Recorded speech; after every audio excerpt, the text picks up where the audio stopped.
allegiance to the flag of the United States of America and to the republic for which it stands, one nation, under God, indivisible, with liberty and justice for all. Good evening, everyone, and welcome to the February 10th, 2014 Board of Commissioners meeting. Before we start our regular meeting, I have a few announcements to make. First and foremost, I would like to ask you all to join me in observing a moment of silence to recognize the passing of a former commissioner, Lisa Paolino, who lost her battle with a challenging illness.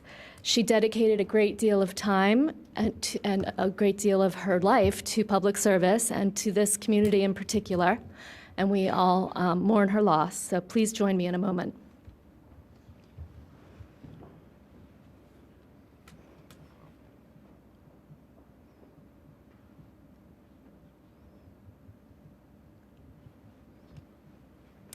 Thank you. And I know I speak on behalf of the entire community in expressing our very deepest sympathy and condolences to her family and her friends, and most especially to her children. Okay, next I would like to announce that there's an item that we are removing from the agenda, and that is item 2D, which is the item pertaining to the Willows adaptive reuse bids. Our Director of Public Works, Steve Norsini, is sick, and he's not here tonight, and he is a very integral part of that discussion. So we took it off the agenda tonight, and we're going to bring it back onto the agenda on the 24th at our next meeting. Madam President? Yes. If I may, I'd also ask if item B, the FOP Collective Bargaining Agreement in regards to the off-duty of canines, our Labor Council has asked that that be removed from this evening's agenda, as well as I know Commissioner Higgins had a question, so I'd ask that that also be removed. Fine. We'll remove item B as well.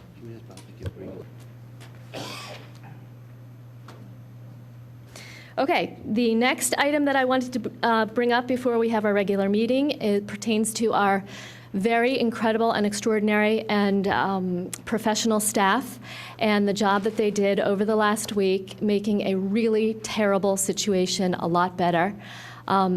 It was just an incredible operation here. Our staff, everyone, the entire staff really rose to the occasion.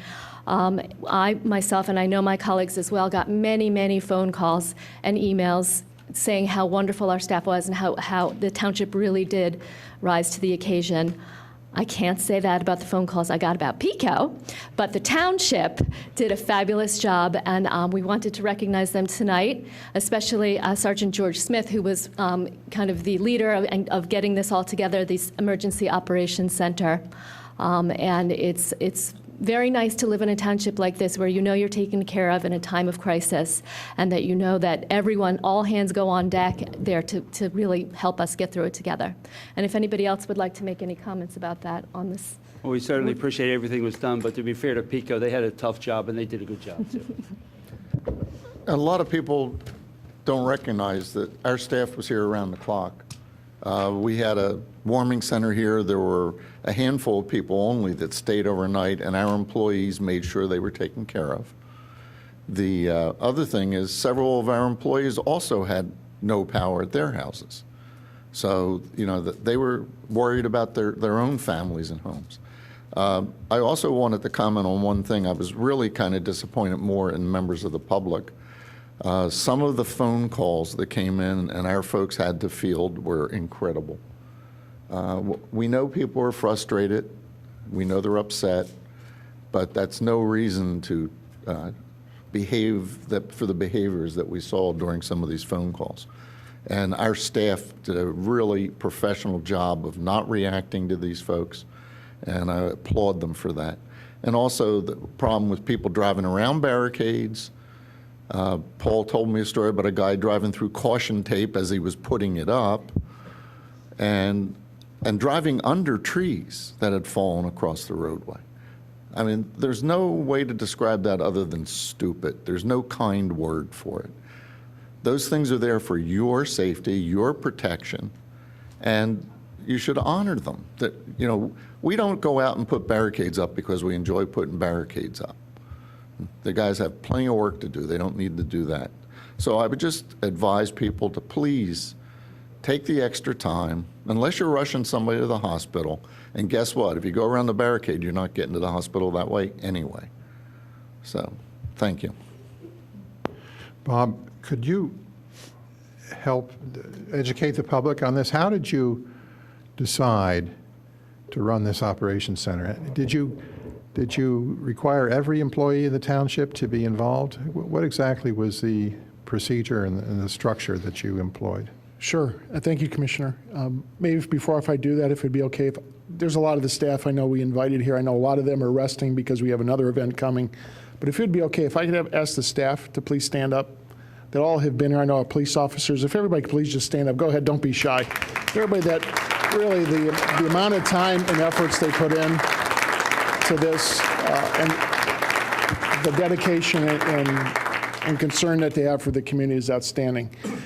Unfortunately, we've had a lot of practice at this with the 2 hurricanes. This is something that Sergeant Smith has taken the lead on for us, and really want to recognize George that really takes control of the situation. We knew that as of Tuesday what was coming at us, and the conversation already began of what we were going to do, and it was a matter of just kicking it in to be able to initiate that, knowing the PICO concerns, the power, the roads, the trees. We are a tree city, USA, for a reason, because we have a lot of trees, and you can see in this last storm, communities that didn't have a lot of trees survived a lot better than what we did.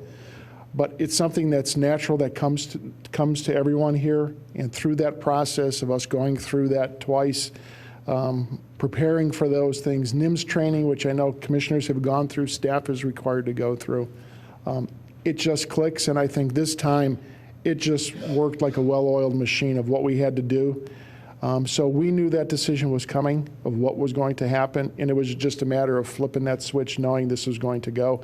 The evening before, we had contacted George Smith, knowing that what our operations were going to be, and everybody just stepped right in and did a tremendous job and worked extremely well. You can see the setup is still here of how this works. The back room is where everything is tracked.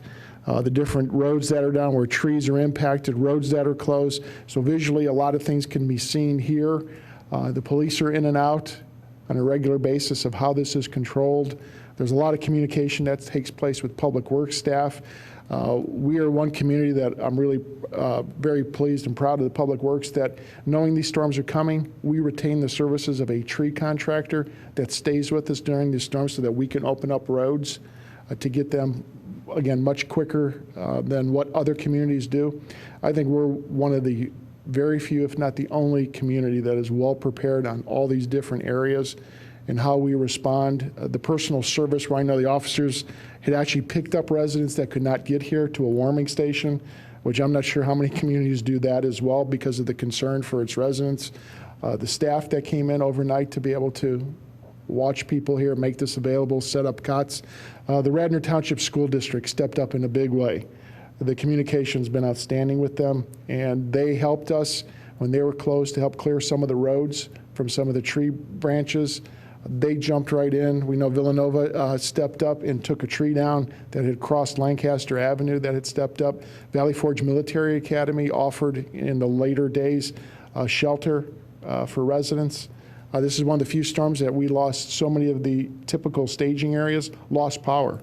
Most of the schools lost power, Villanova lost power, Easter and Cabrini lost power. But again, this became the warming station for everyone, and the staff adjusted accordingly. And it's something that we are still preparing for. That's why this has not been broken down, because we anticipate that the next storm that is coming, which potentially could be worse because of the amount of ice and the added factor of wind now. We were very fortunate we did not get wind kick in afterwards. Now they're talking wind, which again could put us in the same situation again.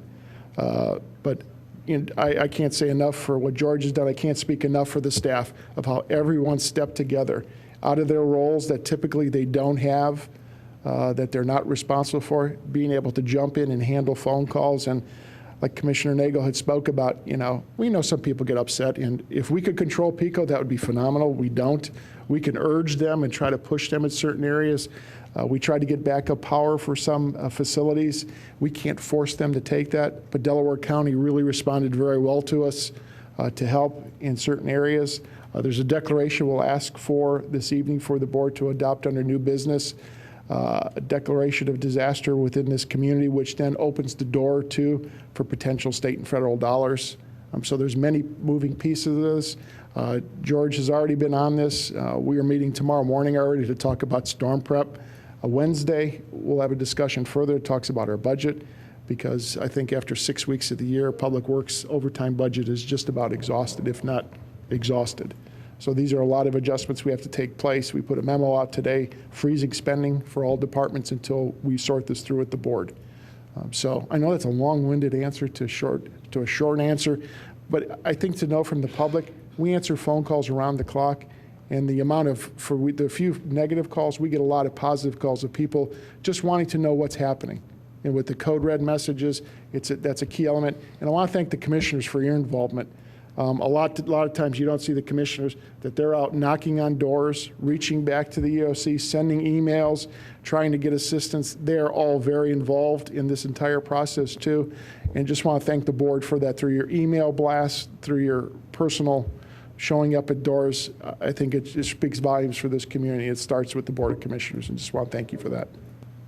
Thank you, Bob. Thank you. I'd like to thank you and all the staff, all the people that worked around the clock. I think it was so wonderful and so good for you to do that. It so helped our citizens. I want to thank the citizens too, because I went to neighborhoods. I knocked on doors.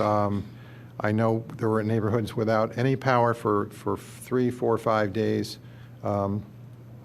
The one quality that I saw repeatedly was patience and understanding. People knew that this was something beyond everybody's control, except there was one person that felt that her neighborhood should go at the top of the list.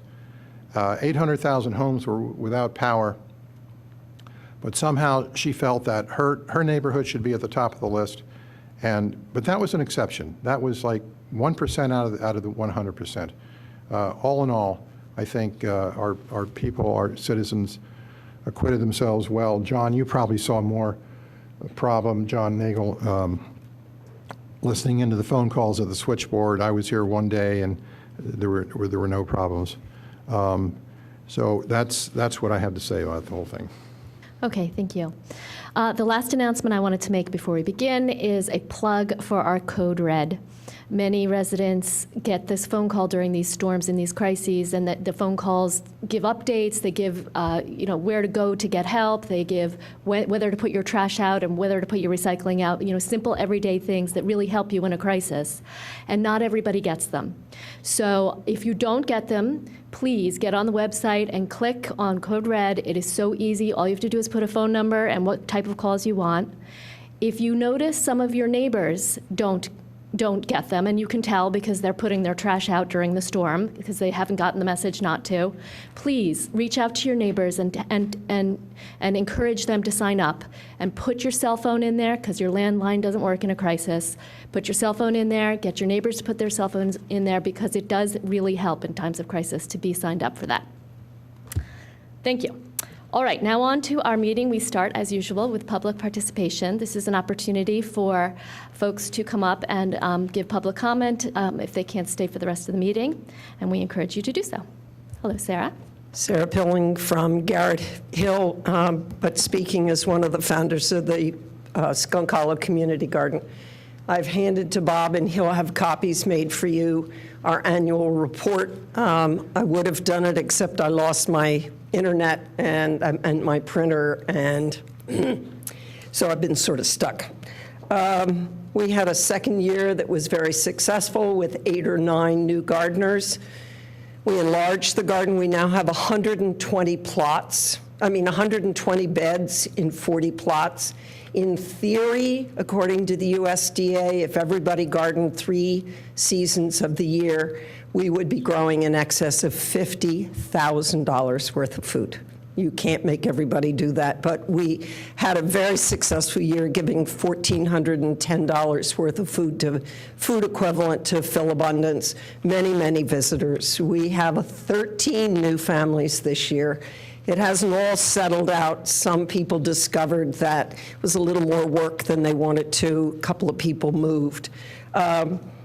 But I have this report. I also have given you, and you will get it from Bob, we had a lot of visitors. We had people come to ask to work with us. Villanova came twice.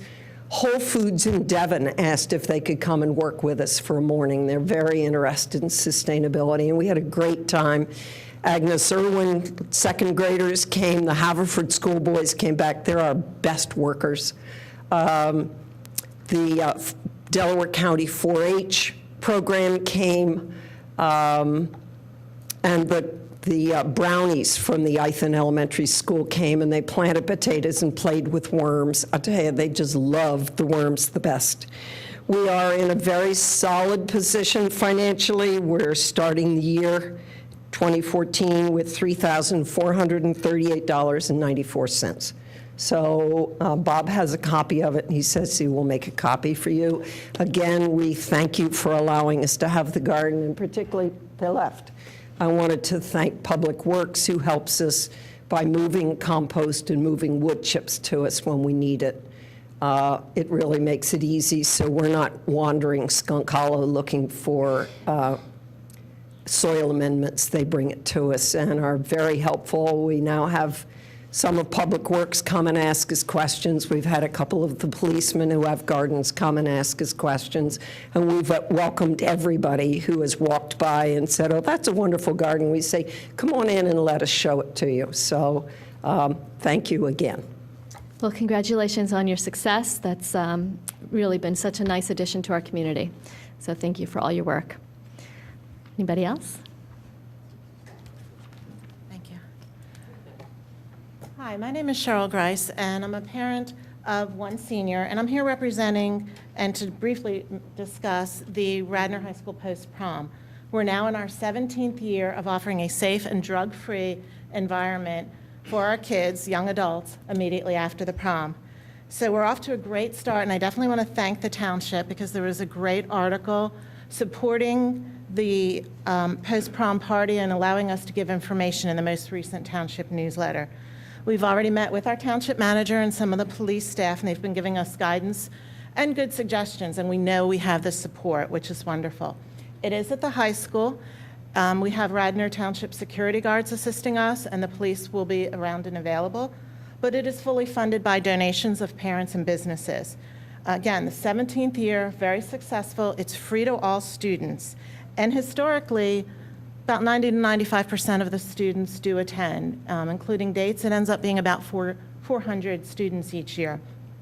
It is a great event, and we see it as a community event because, again, historically, our students have been smart. Our prom night, one of the top 2 dangerous nights of the year, has been very safe, and our Radnor streets have been safe. So we are not here to ask for solicitations, but just so you know that it is a Township event, and we do appreciate everyone's support. That said, there is a fundraiser at Galifte's, and we want to support the Galifte's restaurant, who's been very kind to us. Galifte's will be donating 20% of the proceeds on February 23rd to the post-prom event. Again, we have Township parents, a lot of Township businesses, restaurants, et cetera, donating food, gift cards, et cetera. There are prizes throughout the night, which again, we thank the Township businesses for that. And that's the incentive that the kids stay. The kids are not permitted to leave unless they have parent permission before the end of the post-prom event, which is usually 4 o'clock. And there are prizes to incent them to stay. And they do, because they're having so much fun. They get out of their prom clothes, put on T-shirts and shorts, and have a great time. So I'll say again, thank you for the Township and the police support to get us started, and to the Radnor business community for helping us through this. Again, 17th year for our kids. Thanks. Thank you, Cheryl. I just want to put a plug in for this event and the support of this event. It really is one of the great things in our community. It makes everybody happy. The parents are happy because their kids are accounted for in a drug-free and alcohol-free environment. It makes the kids happy because they're with all their friends somewhere fun and safe, and they win prizes all night. It makes the community happy because there's nobody, there aren't crazy kids drinking and driving and causing mayhem all over town on prom night. It's really just a win-win, and we've typically had great community support. Now, Cheryl, I know you said that you're not here to ask for solicitations, but just in case someone is hearing this and would like to participate in supporting this event, can you direct them to a website or Yes, and I do apologize. I did want to put another plug in. At Galifty's, you do need a flyer or a picture of or on your smartphone of this flyer for the donations. The Radnor School District has, of course, the high school portion of the website. If you go into the RHS section under activities, it will be post-prom.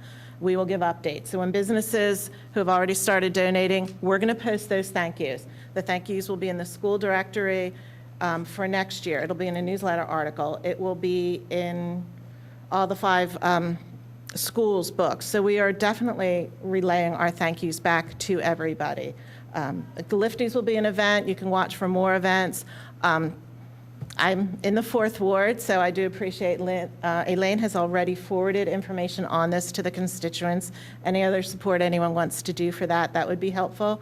And very simply, we have an email, radnorhs, it's not high school spelled out, radnorhs, postpromcommittee@gmail.com. And I monitor that email and will welcome any comments and suggestions. Thank you. Thank you. And if you are interested, just type in your Google search, Radnor High School post-prom. It's the first thing that comes up. I've tried it.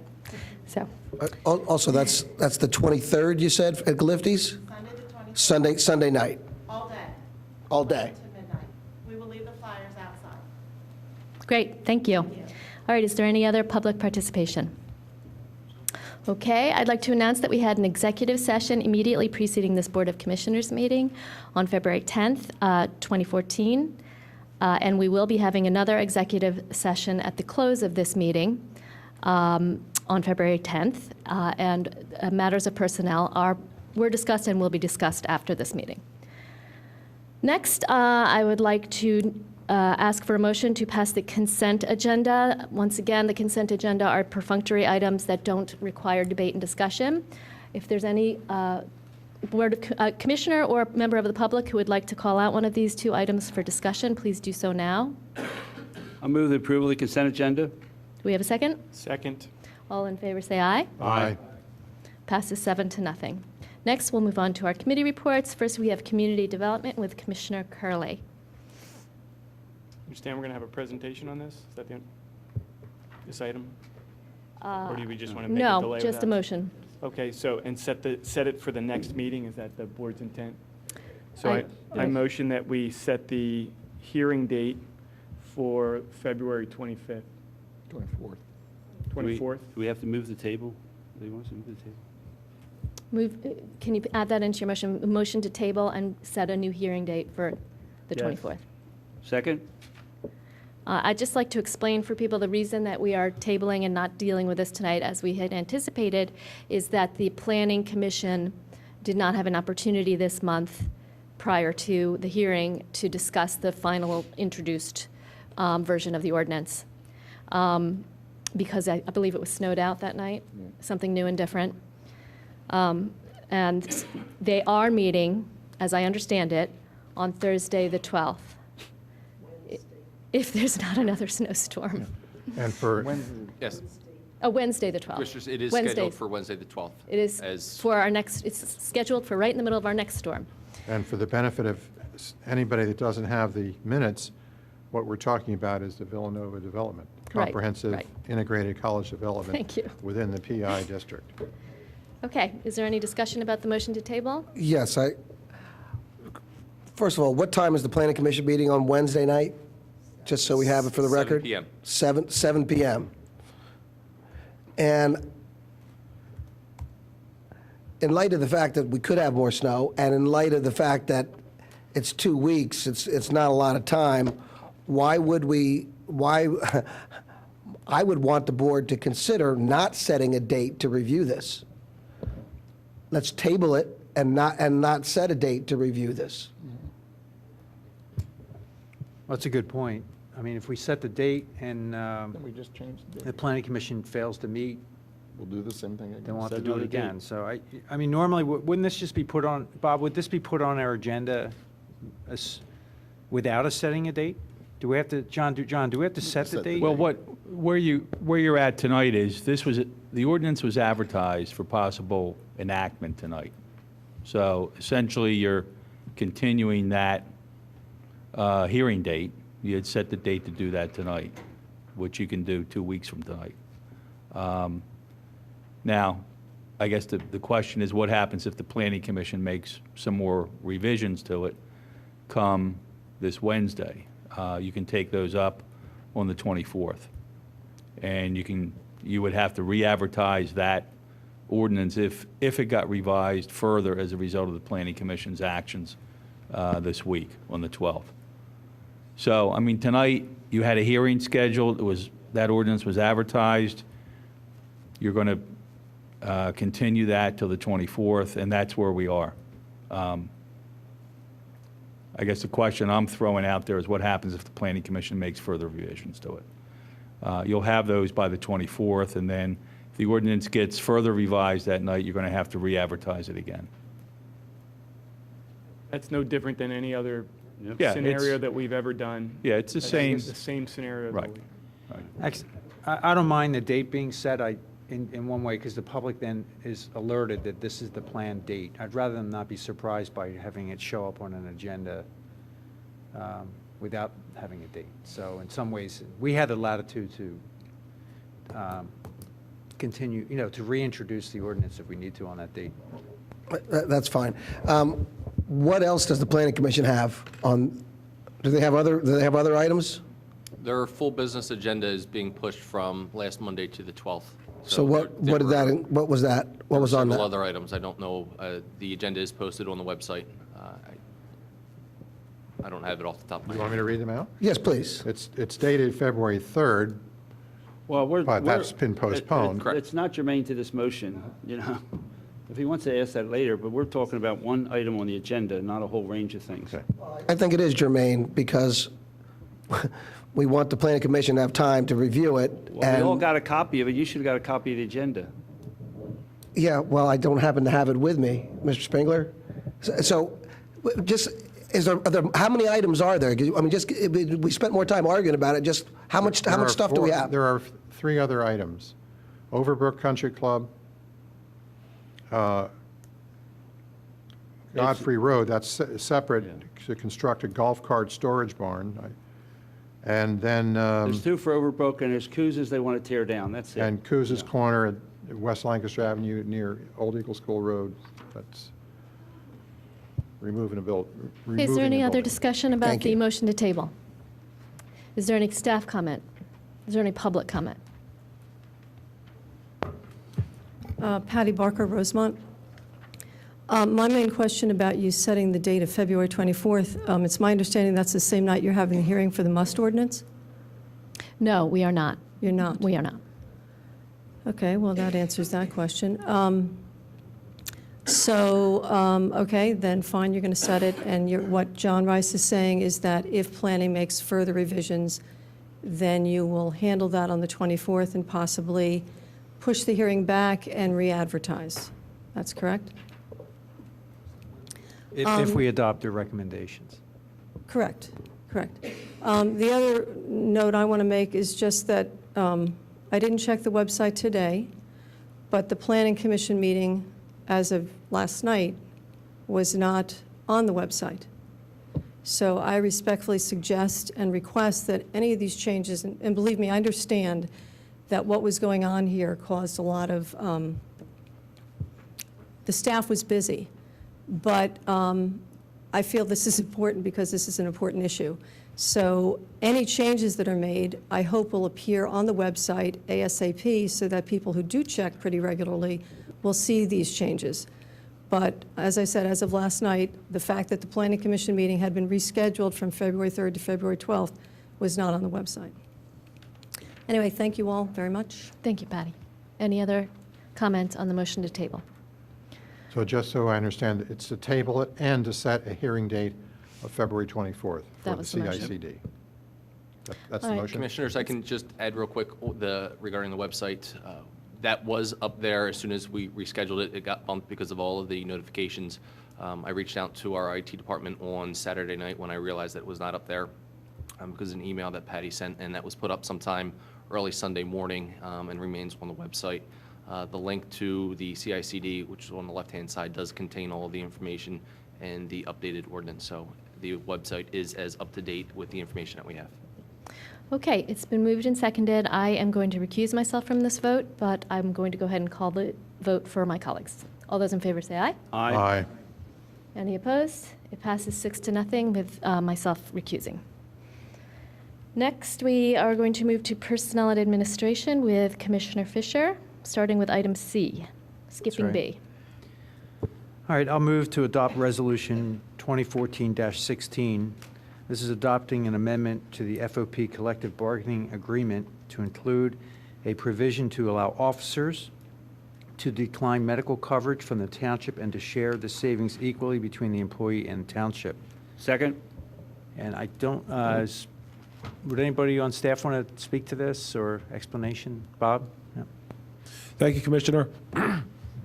Township currently maintains provision in the collective bargaining agreement with rate as well as a benefit for non-union employees to share in the savings for those who are eligible to opt out and secure health coverage elsewhere. This is not a provision that was ever incorporated into the FOP Collective Bargaining Agreement, and it came to light this year.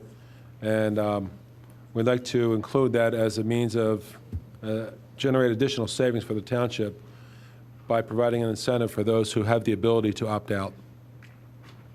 Okay. I don't have any other further questions. I think it's a great idea. I know when Edward Rendell was mayor of Philadelphia, this was one of the first things he offered, and it saved the city of Philadelphia millions and millions of dollars. So I'm really glad to see that we're doing this.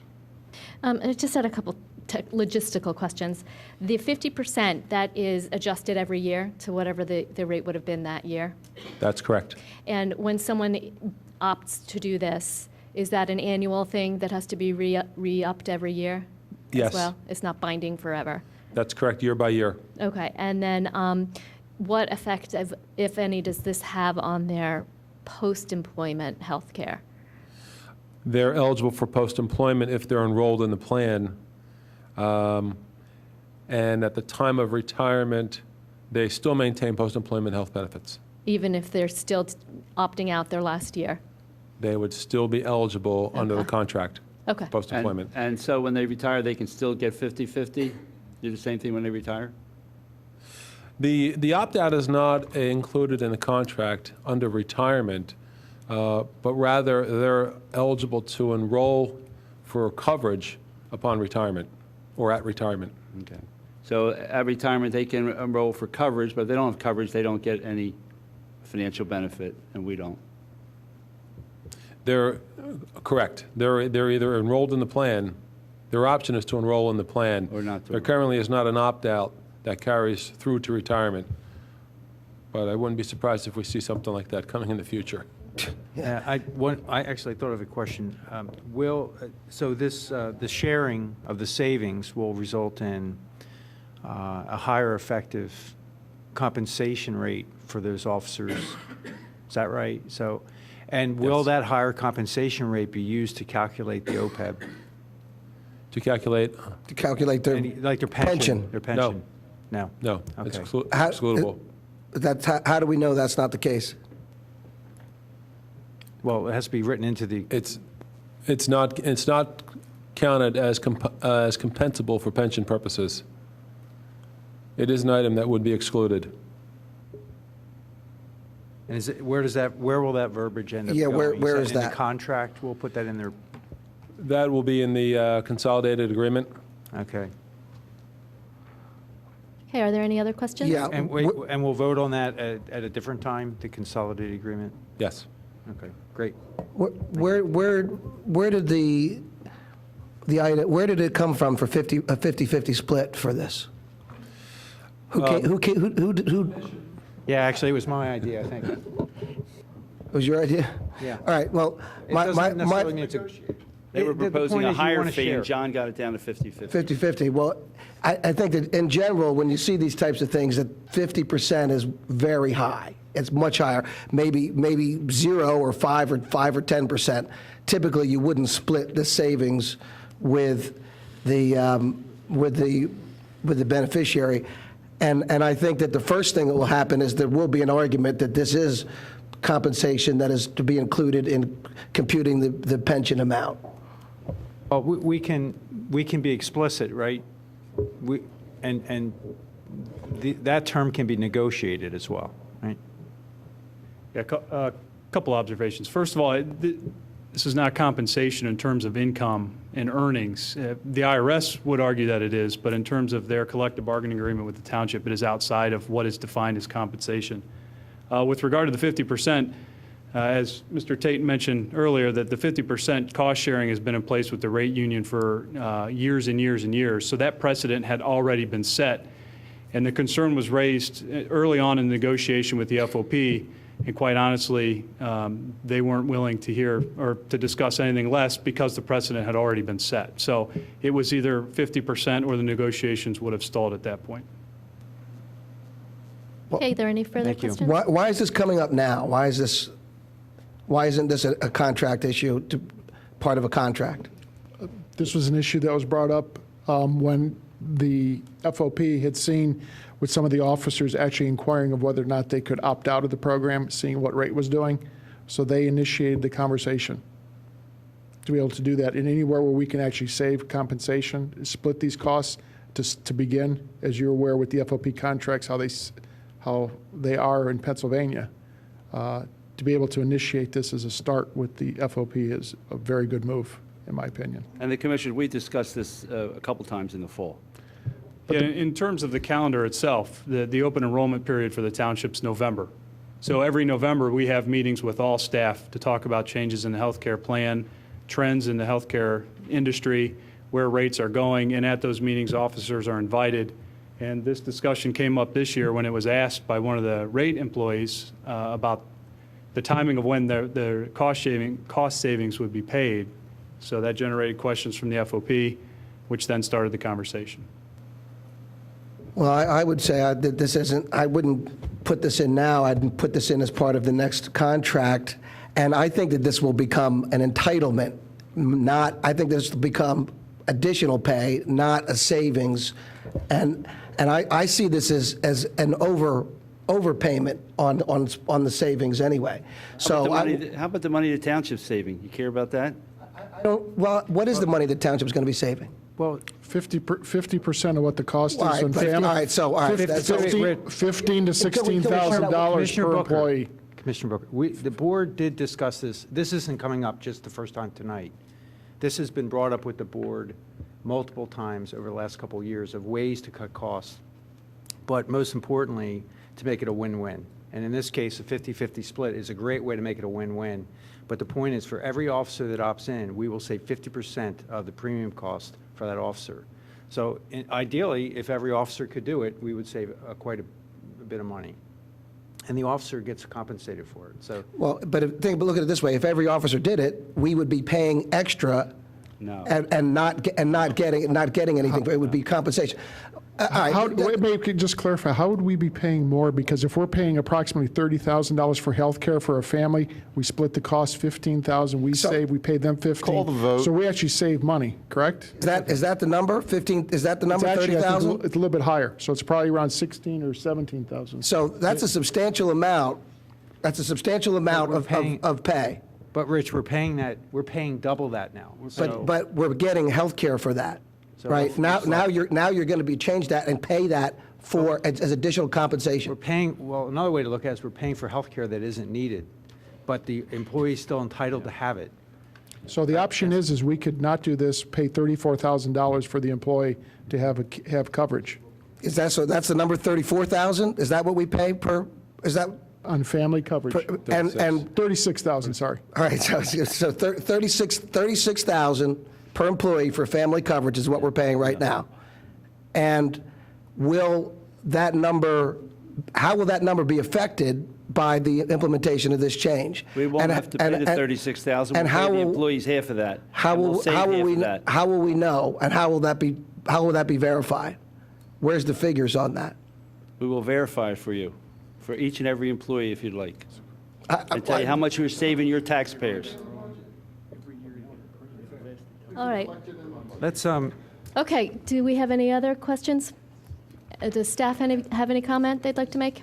can I just Rich, I know. That's, I don't, that's. No, I'm not going to defend, I just want to explain that this is a resolution, and the board, in order for this to get into the collective bargaining agreement, will that have to be an ordinance, or is that also, or is this the only resolution needed?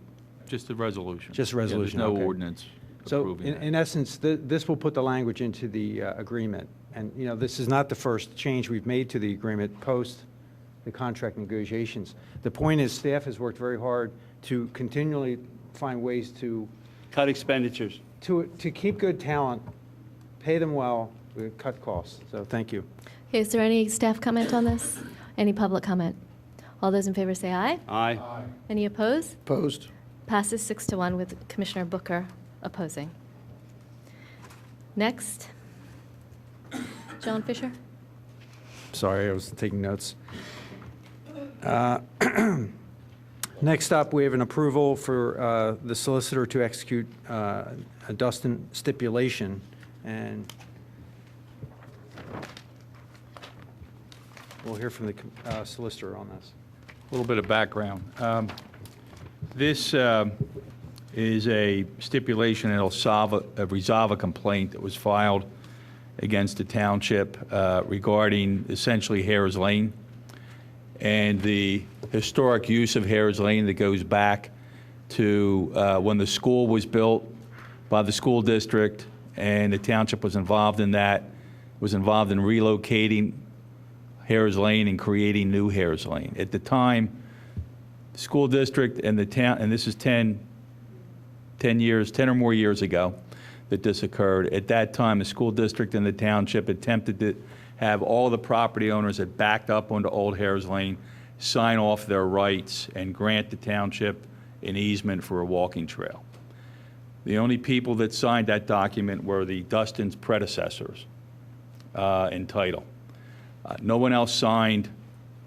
Notwithstanding that, the school district built the school, township relocated and created New Harris Lane, and we were sued at that time by the Rollins Matrinko family that owned a house next to Harris Park, which Bentley has now under agreement and is going to develop. So that lawsuit got settled. Our carrier settled that about a year and a half ago. What was the complaint there? What was the allegation? That the building of a school on Old Harris Lane blocked the access for that lot out to King of Prussia Road, which it did. And we settled that last July. Correct. That was Okay. settled. There was some money paid to fix some stormwater issues for the folks that are downhill from Old Harris Lane, including Mr. Dustin. That property is on the corner there. There had been, over a long period of time, stormwater problems down the hill. So when that case got settled, there was $40-some thousand set aside. Steve Norsini was involved in engineering some fix along Old Harris Lane, and Bentley then has purchased that lot, and you've approved a subdivision on that particular lot. So that's the background. This agreement, the Dustins weren't happy with that, and they weren't happy with the fact that they had signed off on this release. They wanted to be put back into the same position that their neighbors had been in who didn't sign. So this, they sued us. This resolves that lawsuit and basically puts everybody back to square one, where everyone was with their respective rights as of 1999 or 2000 when this all began. This is the last piece of this. This has been an issue with the Dustins over the last 3 or 4 years, and their rights along the back of their property. There's no money being paid. This puts everybody back to from where they started before the school was built. I'll ask Commissioner Spengler, how serious a loss is this that we're not going to have a walking, hiking trail along Hares Lane? Yeah, we don't have it now. Well, no, my question is, we're going in reverse here. Instead of, It'd be great to have it, but we've been discussing this for 20 years, so now, we've got sued, and this is our settlement. This is the best we can do. We can't, the mistake we made was, at the time the school was being planned, Sure. not getting the easements. Correct. Got the consents. I mean, there was an effort to do that, and it fell through the cracks. I think there were some changes in some of the legal counsel that were involved at the time. This also goes back to Memorial Field and the covenant that was executed for that at the time. This was all occurring around 1999, 2000, and, the school built the school, and it blocked, that was the historic access for that lot out to King of Prussia Road. So this cleans up this issue for the Dustins, for the township, and settles this piece of litigation. I'll move the approval. Second. Is there any other commissioner comment or questions? Any other staff comment? Public comment? Hi, Jim Schneller, St. David's. I looked into this because I'm accustomed to using the trail and including in bad weather, where it used to be somewhat paved. I think the stormwater issue is negligible. I won't take much of your time. I think the stormwater issue simply resulted from the matter of pavement cracking up after 10 years or so, and that creating gullies and washouts for our beloved 200-year rains.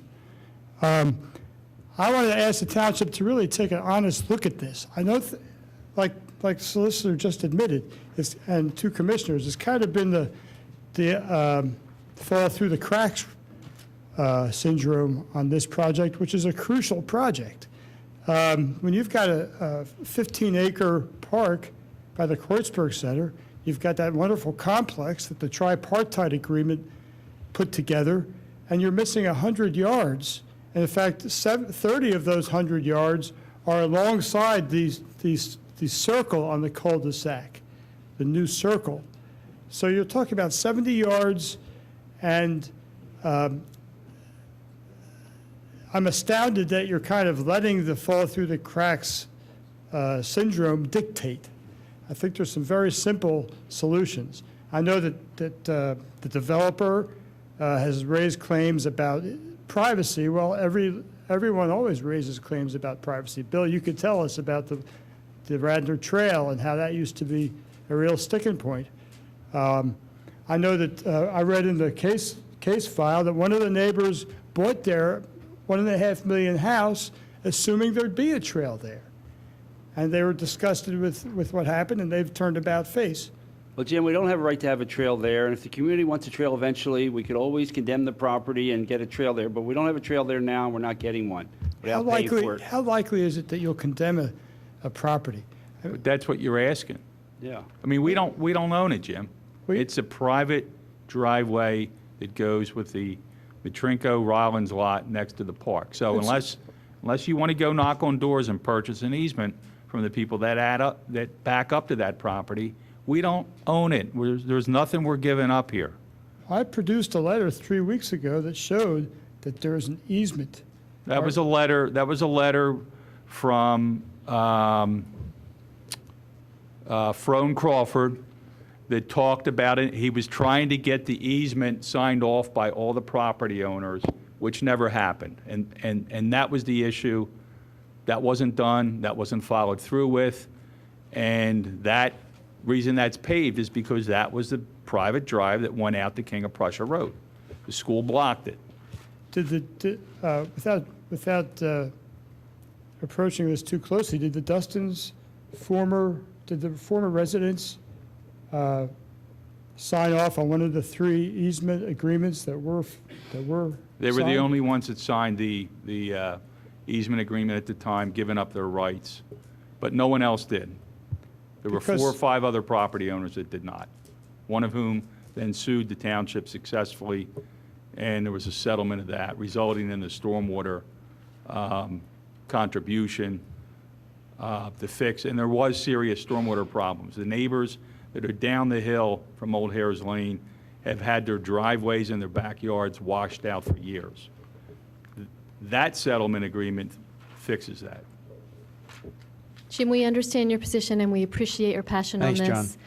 And Yes, thank you. And hopefully someday, we'll have lots of money, and we can purchase the land there for, Listen, if I could decades to just come. finish. But it's not, we have no claim to that land without buying it. But isn't this a paper road that with a continuing easement just by its No. nature? No, it's not. No. It's not. And where does the school board come off not participating? Has the school board been included in this? School board will have to sign off on this also. And what's the school board's position on this? Do we have any indication where they are on it?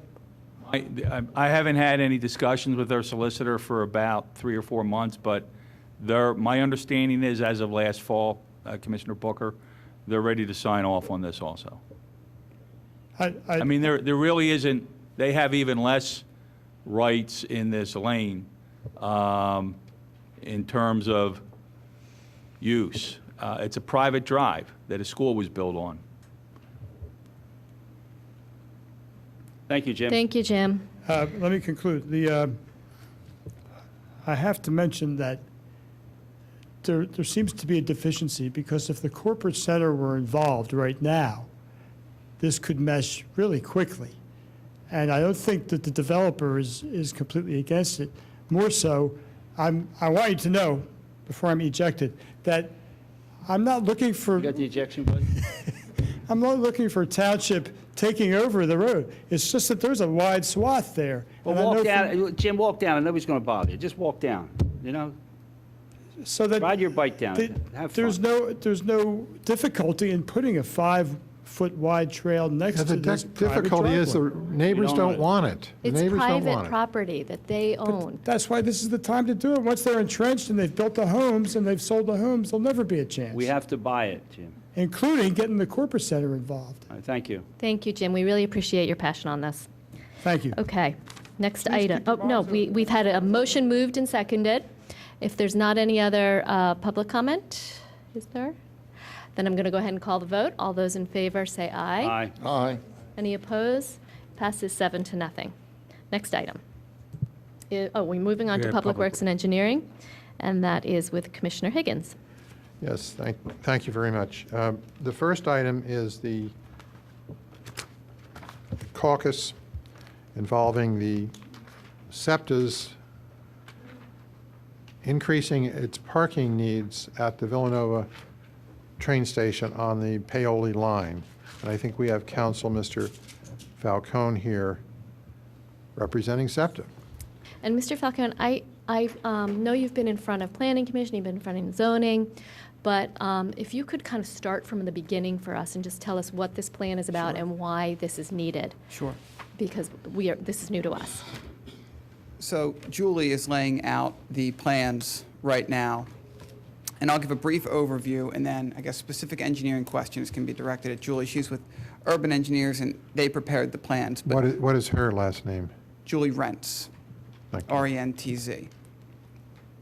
The project that we're here to discuss tonight is one phase of an overall expansion, redevelopment of the Villanova train station. Essentially, what Septa is doing here is expanding their lease area that they have from Amtrak to include additional parking spaces. Some of those parking spaces will be to replace spaces that will be lost as a part of the redevelopment of the station. The redevelopment will occur in multiple phases. It will involve expansion and redevelopment on both sides of the track, inbound and outbound, to improvements to the ramps, to the platforms. It will also include improvements to the station house. It'll include improvements to the entrance drive, as well as circulation patterns, all which you can see on this plan. As what we're here for tonight is phase one of that, and that deals with parking. We believe that the lot is generally, SEPTA believes the lot is generally underparked currently. It's It's a well-used station, and at any given time, it's difficult to obtain parking there. In addition, they believe that with the expansion and improvement to the station, it will attract more riders to the system, which is consistent with the township's comprehensive plan. So as part of that expansion, redevelopment, they are proposing 44 spaces, which you see to the right side of this plan, the east side of the plan. Those spaces will total 17, which are new spaces, which aren't being proposed to replace spaces that will be lost as a part of the redevelopment of the station site. We appeared before the Zoning Hearing Board to seek relief for this new expansion. The expansion is an expansion of the lease area over an additional Amtrak area. As part of that expansion, we're already in excess of the impervious coverage requirement in the township. It's basically a paved lot.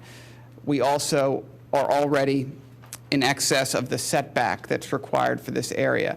And we have parking spaces throughout the parking lot which are smaller than are required by the zoning ordinance. So we sought to obtain 3 variances and received all 3. As part of that discussion with the township, however, stormwater management came up, and obviously they wanted to see us make the situation better than it is now, certainly not make it worse.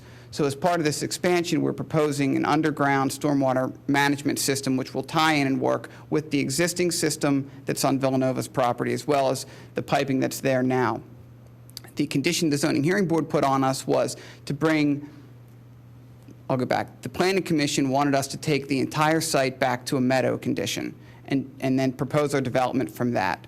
That would have been catastrophic to the use of the parking lot to do the redevelopment. It would have essentially shut the entire lot down to put the stormwater management in. That would have required a meadow condition. So when we appeared in front of the Zoning Hearing Board, they asked us to, at the very least, with the expansion area, bring the condition back to its current state, which was non-conforming at 66%. They asked us to seek to achieve conforming condition, which I believe is 45%. So to the extent we could bring the condition back to a conforming condition, which would be 45% controlled runoff, they wanted us to try and get there. I believe we're able to meet that condition or come very, very close to it. So the baseline from the Zoning Hearing Board was get it back to 66%. If you can get lower than that, please do. The goal would be to get it to 45. We think we're going to be able to get it to 45 while being able to still maintain a useful parking lot, a useful station, and continue our improvement. So that is phase 1 that we are here for to discuss tonight, which is the parking expansion.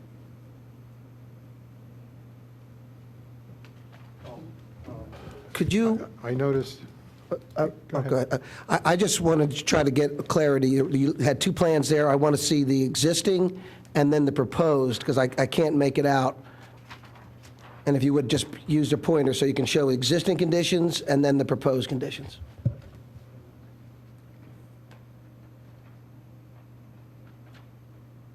There's no wireless mic, so I can't.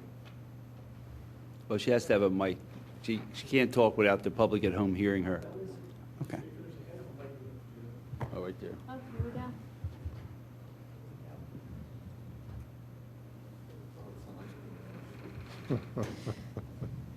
Thank you. So what we have here, this is the existing condition plan. This area down in this general area is currently a paved, more or less an access road for Villanova's facility department, or their facilities. It also allows the access into the law school parking lot down here. So this area is more or less paved or in a semi-impervious condition. Dave has a couple pictures here for us.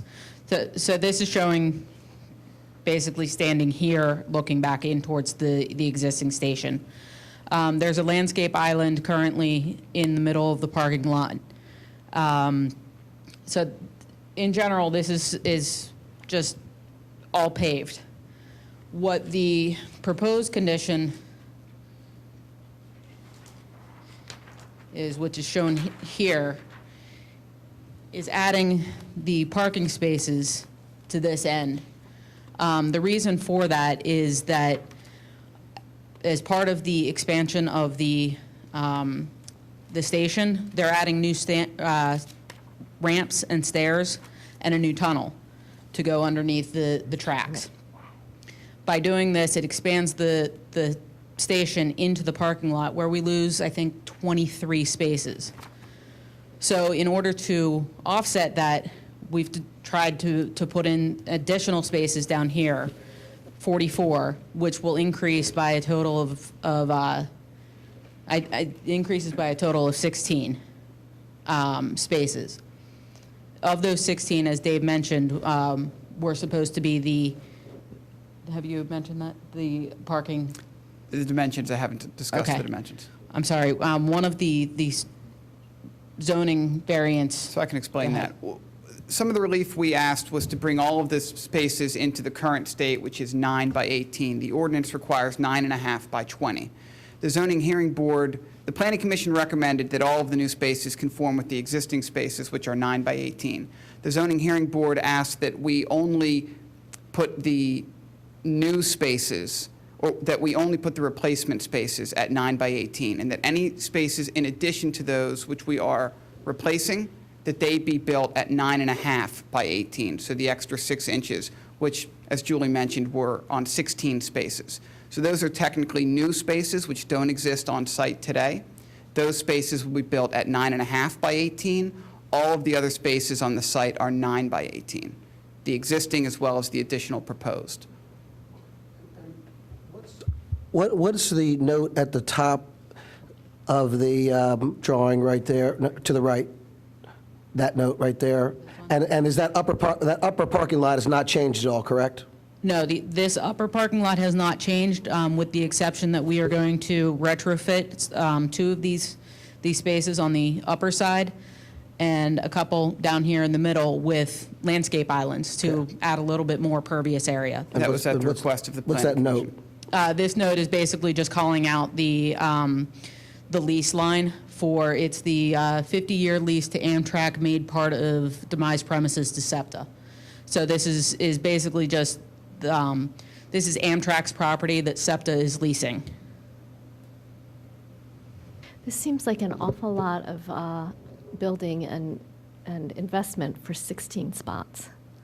Well, it's more than just increasing the spaces. They're trying to also improve the facilities that are out there to make it a little bit more handicapped accessible, you know, to make it safer. The existing tunnel out there is very small. This will expand the tunnel to just really update the facilities. It's part of SEPTA's master plan, I think. Yes. Yes. You started with the Wayne Station in the early 2000s. I believe so. That budget was from 9 million and ended up at 14 million.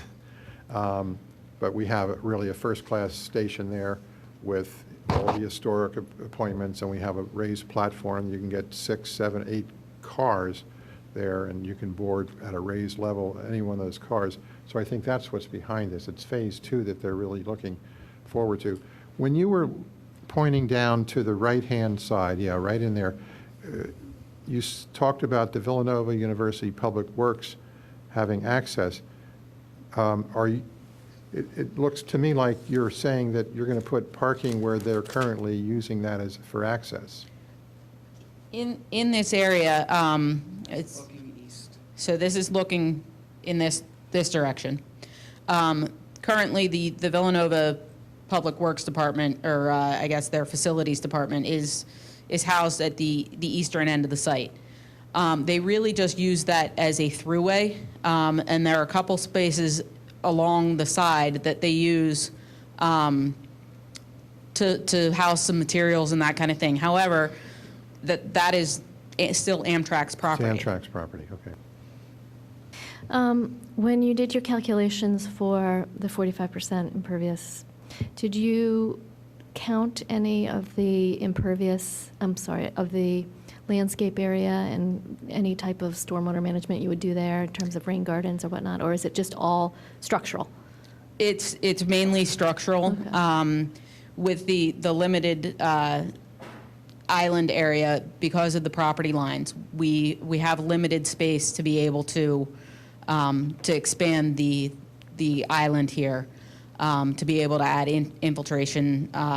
Infiltration actually is not feasible on the site. We've just received, and I haven't gotten this information to Roger yet, we just received information that the infiltration really is not feasible on this site due to the soil conditions. So what we're proposing is an underground storage bed, approximately this area, that will collect all the water, all the storm water for the site, and then discharge it at a reduced rate to the Villanova Wildcat Pond.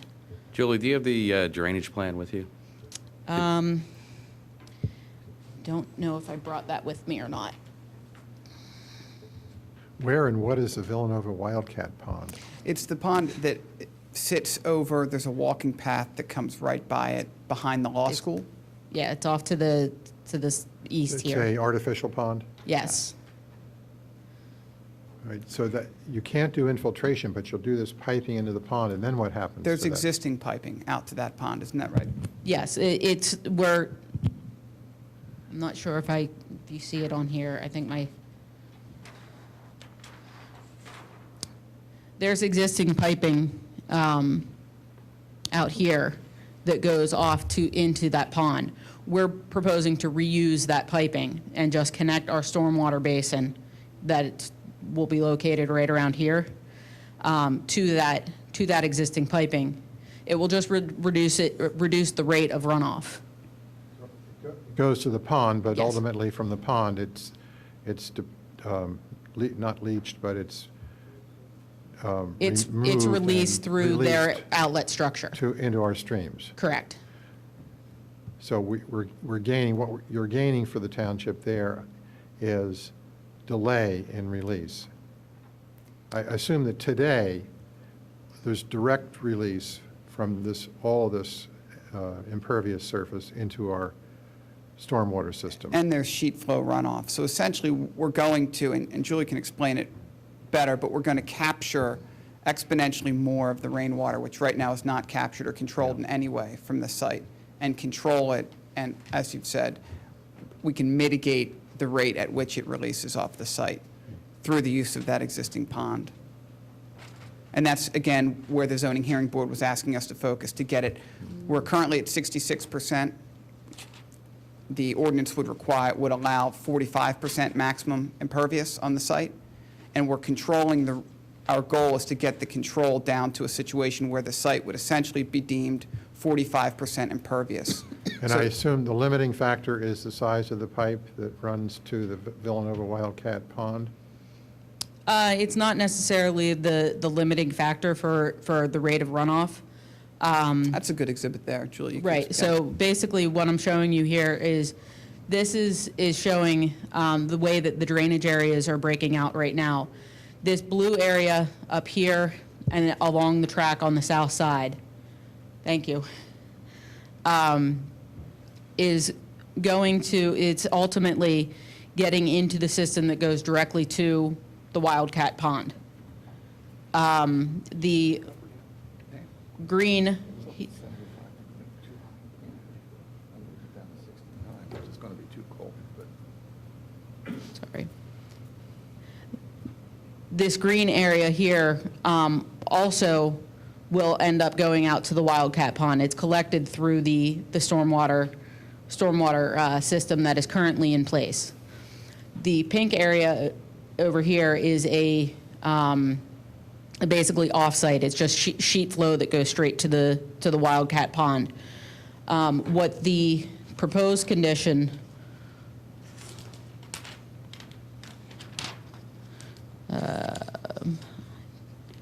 do I not have the proposed condition in here? This is actually an older plan. What we've done since this plan is we are collecting everything on the north side of the tracks and going to collect it in the underground stormwater basin and release that at a reduced rate. So this off-site area that was just sheet flow to the pond is now going to be collected, controlled, and treated, for you're striving for 45%. The Planning Commission, you presented a number of 66%. What is it now? That's The existing condition is Existing is 66%. 66. We are proposing 82% impervious coverage. However, with the rate of runoff that we will achieve with the underground stormwater basin, it will be as if the property is 45% impervious coverage. So if we didn't manage this at all as a result of this expansion, impervious coverage would go from 66 to 82%. That's the gain as a result of moving this parking lot. So even though we're at 82, they said you can't, per the zoning hearing board's decision, go above 66, which is current. You have to control it back to 66, but we'd like you to control it all the way back to 45. So that's what we're going from 82 in actuality to 45 in controlled. And I read all, Yes. I read your memorandums and Mr. Phillips's, and we're going to get to all the waivers eventually, but what's the problem with building islands, and as Commissioner Schaefer asked, rain gardens and other things to attenuate the runoff? As I said previously, based on the, and I might be zoomed in a little close now, but based on the property line, which is only 5 feet off of the back of the existing parking area, and the limitation of where the tracks are, there is only so much space between the tracks, the new station building, and the existing back of the parking lot. In order to expand the island, we would end up losing an entire row of parking spaces because we cannot make the parking spaces shorter. We cannot decrease the width of the drive island, or the drive aisle between the 2 rows of parking. So therefore, we've expanded it as far as we can, and which is also one of the reasons why we went for the zoning variance to reduce the length of the parking stalls. If we needed to take it to the full 20 feet, then that would have reduced the pervious area. But it looks like Additionally. you do have an island there. Yes, with we bump do have outs some with little here. bulbs. So here you're asking for a sort of a blanket waiver from all your tree planting responsibilities. Do you have a vegetation plan for those at all? That is not fully developed. A preliminary concept is shown here. We do plan on putting trees in each island where possible. I don't know if we can zoom in, but we have trees shown in islands where possible. Like I said, this is a very preliminary landscape plan. We plan on developing that in conjunction with the Shade Tree Commission requirements. But we're planning on trying to upgrade the pervious areas as much as we can. Well, for me personally, that was the one waiver that I would be very hesitant to give a blanket waiver from any vegetation at all on this parking lot. And obviously, if you can't, follow it by the T, I would want to make sure that there's a condition that our engineers and our shade tree have signed off that the maximum amount of vegetation as possible, given the constraints, is planted and taken care of and guaranteed to thrive, whatnot. Because it does look like there is room. I mean, it's obviously not going to be a wooded area, but every little bit helps. We were responsive to that. The initial plan that we submitted to the Planning Commission actually did not have the planting aisles, because there's none out there now. So after our first meeting with the Planning Commission, they said, you have to give us, or it would be great if you could give us some planting islands, which we've done. We've met those islands in the new area. We're compliant with the ordinance as far as putting in planting islands. So we have been responsive to try and get more green space on the site. It's certainly something that we're receptive to hear and to do the best we can. The green space is tied into the cramped nature of the project, of the parking. Do you lease, excuse me, does Septa lease any space from Villanova? Up here, the law school has a huge parking lot. Do We you do not. share any of that? No. No. Have you explored that? Is there any capacity there that could be used? There has been discussions with Villanova. They're aware of our project, but there is no cross-parking between the two sites. Not sanctioned, anyway. Right. So we do believe there's a need out here for more parking at the Septa site, which is why we're proposing the So, expansion. David, what I'm hearing is we're going to get some additional parking spaces, which is good for mass transit and getting Yes. people off the roads. We're going to get a reduction in the runoff, at least we're going to slow down the runoff. Right. We should see a significant reduction in Right. runoff. So, but what's in it for Radnor? Why should we grant these? What's the benefit to the citizens of Radnor? Well, this entire development is consistent with Radnor's comprehensive plan, which is to expand public transportation and to provide more accessible and more user-friendly ADA-compliant stations for the citizens of Radnor to use SEPTA. That's what this expansion's doing. That's what SEPTA's general master plan is meeting. It's to meet a current need that pretty much throughout the R5 corridor, townships want more user-friendly stations. They want their residents to be able to live in Radnor Township and commute to the city and work in the city and not have to drive. So SEPTA is responding to that need that they've heard from townships up and down their mass transit lines. So that's the benefit to Radnor. Oh, and the added benefit to the students of Villanova that don't drive, they can take the R5 to Sure. school. So, well, sure. Both. And the plan in its current state, we believe, also provides a benefit to stormwater control to this site, we think. And that's been fleshed out more through the development process, but where we are now is certainly it will be a better condition than it is currently. And we think that's a benefit. Dave, are the platform changes that Jim mentioned part of this, or are they part of a subsequent plan? Subsequent. They're a later phase to this development. This is our first phase. Okay, are there any other? What about the light? Is there a lighting plan? Is the lighting changed, or what are you going to do about lighting? The lighting in the main parking area is going to remain more or less unchanged. There's currently lights out here in the existing island. We will be adding lights in the new parking area in order to, and that's why we're not showing trees down here, because you can't really put the trees and the lights in the same island. It would reduce the photometrics of the lighting. Okay, well, this I'd is, like to give one more comment, if I could, just on the expansion area, because it was part of the discussion we had at the Planning Commission. When we brought that new lease area into our lease area, as you could see from the initial picture, a great portion of that is paved, so it's presently impervious. But when we did this plan, because it was new space to our site, we essentially had to claim it all as meadow condition and then count 100% new impervious to our site.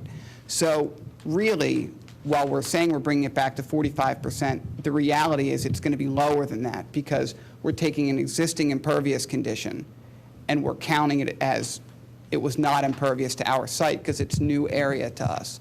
So I think it's significant that our benefit from a stormwater perspective is going to be real to this community. It's not just a numbers game. We're going to capture a lot more than is captured right now. I think that's going to be significant. Maybe Mr. Phillips can answer this. When will we know that whether they have achieved the 45% goal? That will be done under the final review for final approval. They've submitted preliminary design calculations now based on what they're proposing to do, and we were awaiting the infiltration results, which now I hear what we anticipated, that it wouldn't be able to be infiltrated. So final design can now take place on this stormwater system, and we'll confirm at that point that it meets these requirements. okay, is there any other commissioner comment or questions? So this is just a caucus this evening. We're not taking any action on it. Although if there's anyone here Yeah. who would like to make comment, I would So, encourage you to come in. My sense is it's prudent for us to address the waivers, because otherwise they wouldn't know what to return when they come to the next meeting. Right, and I think I've made my opinion clear Okay. on the one waiver I'm unhappy with. So my sense of the waivers then, the first one regarding the size of the aisle, I have no issue with that. I'm generally reluctant to sacrifice parking for landscaping, so similar concerns that Elaine has. That seems to cover a lot of them, like the grade issue, 3%, that's a technical issue if you make an argument as to why it has to be 3. I can't imagine being troubled by that. But generally, I'm not in favor of trading the landscaping for more parking. So along those lines, I mean, I think when we come back and hear this in preliminary and final, instead of having these blanket waivers of these, basically addressing the landscaping requirements in our saldo, it might be preferable to have conditions that set forth, what you can do, possibly, and that we'd like to see that done, and that it needs to be done to the satisfaction of our staff. Is there any other comment? Is there anybody? Well, just if we're signaling how we're going to vote in the future, I'm with both of you on green space and plantings and all, but we also ought to think about getting more people to take the Paoli-Thorndale line and giving them parking and giving them a new station, not a new station, but an upgraded station, and giving them that parking is an important goal from an environmental standpoint. And we have, we're going to have a lot of discussion on the Biomed Realty Trust project and mass transit. And I'm sure some of the people now that may be driving their cars and congesting the big intersection at Route 476 and Route 30 might then change their commuting habits and use this new parking lot. Well, hopefully not more than 16. Yeah, I'd say it's doubtful because those people are going to be at the Radnor station. All right, is there anybody from the public who would like to give comment on this? Madam President? Yes. If that's closed, just a comment, if I may. Yeah, sure, go ahead. Would SEPTA consider, we talk about stormwater management. There is an issue with stormwater management up on North Wayne coming off the SEPTA station. Would you consider assisting us in that area in which you would have had here, which I think a lot of it is generated from the SEPTA area, if you'd be willing to make some improvements in that area, which again impacts SEPTA, but it's a much needed issue with stormwater runoff. Bob, is it at a site, another SEPTA site? Correct. At the North Wayne site? The North Wayne site, correct. I can discuss it with SEPTA. I think that's a wonderful request, Bob. And we've talked about this for a year, and we haven't gotten SEPTA's attention yet. Julie, you're with Urban Engineers, which is the right hand of SEPTA. Maybe you can help us get somebody at SEPTA to really focus on the parking lot on the north side of the Wayne Station, which dumps huge amounts of water into our streams along Poplar Avenue. And I'd love to hear whether you have any success, and could you report back to somebody what you can do for us? I will certainly. Maybe report back to Bob? I will certainly broach the topic with SEPTA. Yeah, and I think for my support of this, I'd have to have something like that. We're going to waive on certain items at this station, yet the other station's already suffering from prior waivers. So I think we need to be careful about the waivers. Any chance we can recharge the ground also, natively, naturally, rather than relying on the tanks is in my favor, so. Unfortunately, based on 2 infiltration testing events that we've done, the infiltration is more or less negligible. I believe the rate came back at 1/10 of a foot per hour, which I believe the minimum requirement in Radnor is 1/10 of an inch per hour. I believe it's 1/4 inch per hour or 1/2 an inch per hour. And I missed... It has to be infiltrated over 96 hours, so depends on the configuration of your bed. And what is the discharge of the storage tanks are into what system? I don't have the information as far as the actual, the numbers at this time, but it reduces the rate. It basically slows it down and offsets the peak flow into the existing detention basin known as the Wildcat Pond. Yeah, the site currently goes through the existing pond now, and this will further reduce the rate that gets released into that. Okay, do you have any clarification that you'd like from us at this point, or? No, we'll revisit the waivers we're seeking. Okay. And see you in a couple weeks, I guess, Okay. for preliminary. Great, thanks for coming in. All right, Commissioner Higgins, you want to take us to the next item? Yes. Thank you. The next item is the final approval under Resolution 2014-14, final and preliminary, I should say, of the property at 115 Strafford Avenue. The applicant is here in the audience. It's 115 Strafford Avenue Limited Liability Company. And I'll move the approval. Can I just clarify one thing? This is preliminary plan approval? It's not final then. Preliminary. It's final preliminary. I'm sure they would like to have final preliminary, but the resolution says preliminary. Okay. The agenda's wrong, then the line item. It's the final version of the preliminary Preliminary plan approval All right. resolution, correct. Thank Definitely tentative then. you. They were here for a caucus 2 weeks ago. Right. All right.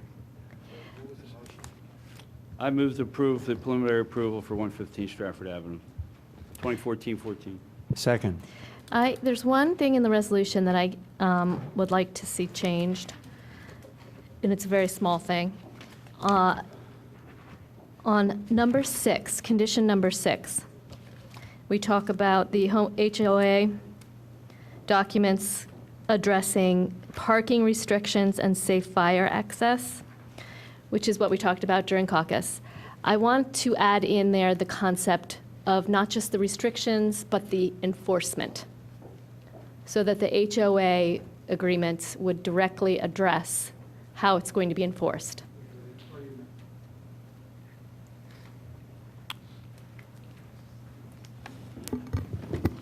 Very quickly, Rob Lewis, Kaplan Stewart, representing the applicant. We already have a preliminary draft of our HOA documents, and it does include that, so we're fine with the requirement to enforce the parking restrictions. So how is it going to be? What is the enforcement? It delegates the power in the HOA documents that the HOA governing board has the right to enforce all the parking restrictions for the guest parking. And what it does, it actually sets up, the common driveway becomes one element, actually becomes a common facility for the entire HOA, and then there are and that includes the parking for guest parking, and the board for the HOA has the right to enforce those restrictions, whether that be through fines or through towing, whatever method necessary to enforce those restrictions. But that area is then separated out from the small parking areas behind each of the units. And that's delineated in the HOA? Yes, that there's a plan that sets out where fines and towing are... Correct. Everyone will sign on to that? Correct. Every time you purchase a unit, you'll have to sign off that you receive copies of the declaration of the community and what have you, and that document would be reviewed by your solicitor as a part of final plan approval. And Commissioner, if I can add, the fact that it would be designated a fire lane, we consulted the police, and they can come on and ticket on private property if it is designated a fire lane, which is why that was put in there. Gotcha, very good. And then my other outstanding question was, I didn't see, this may have been taken care of 2 stages ago, but we had asked that the outstanding shade tree violation fine be paid. That was paid. It has been paid, okay, great. Those were my 2 questions. Anybody else? Well, I should make a final statement. As I said at the caucus, I'm going to vote for this reluctantly. I think it's my job, since the applicant has met the requirements of the law. I don't particularly like the development. I think it's too many houses on 2.1 acres. I wanted to see the historic building saved, the 1909 Colquitt building, which was run by our Chef Tell, the late Chef Tell. It's been used as a restaurant off and on for many, many years. I think it had real value and was an asset to the community. It's gone. The wrecking ball came in a week and a half ago. But I will vote for it reluctantly, and we'll see how the development looks after it's all finished. Well, I will also be supporting it reluctantly for a lot of the same reasons, but the landowner has complied with the letter of the law and submitted a plan that satisfies all the conditions that we've put forward. So be that as it may, I would like to say welcome to the community. We're glad to have you, and I wish you luck in selling your units. I'll be voting for it, and I think it'll be a nice addition to Radnor Township. Any other comments? Is there any staff comment? Any public comment? All right, I'll call the vote. All those in favor say aye. Aye. Any opposed? It passes 7-0. All right, we'll move on to finance and audit. Commissioner Fisher.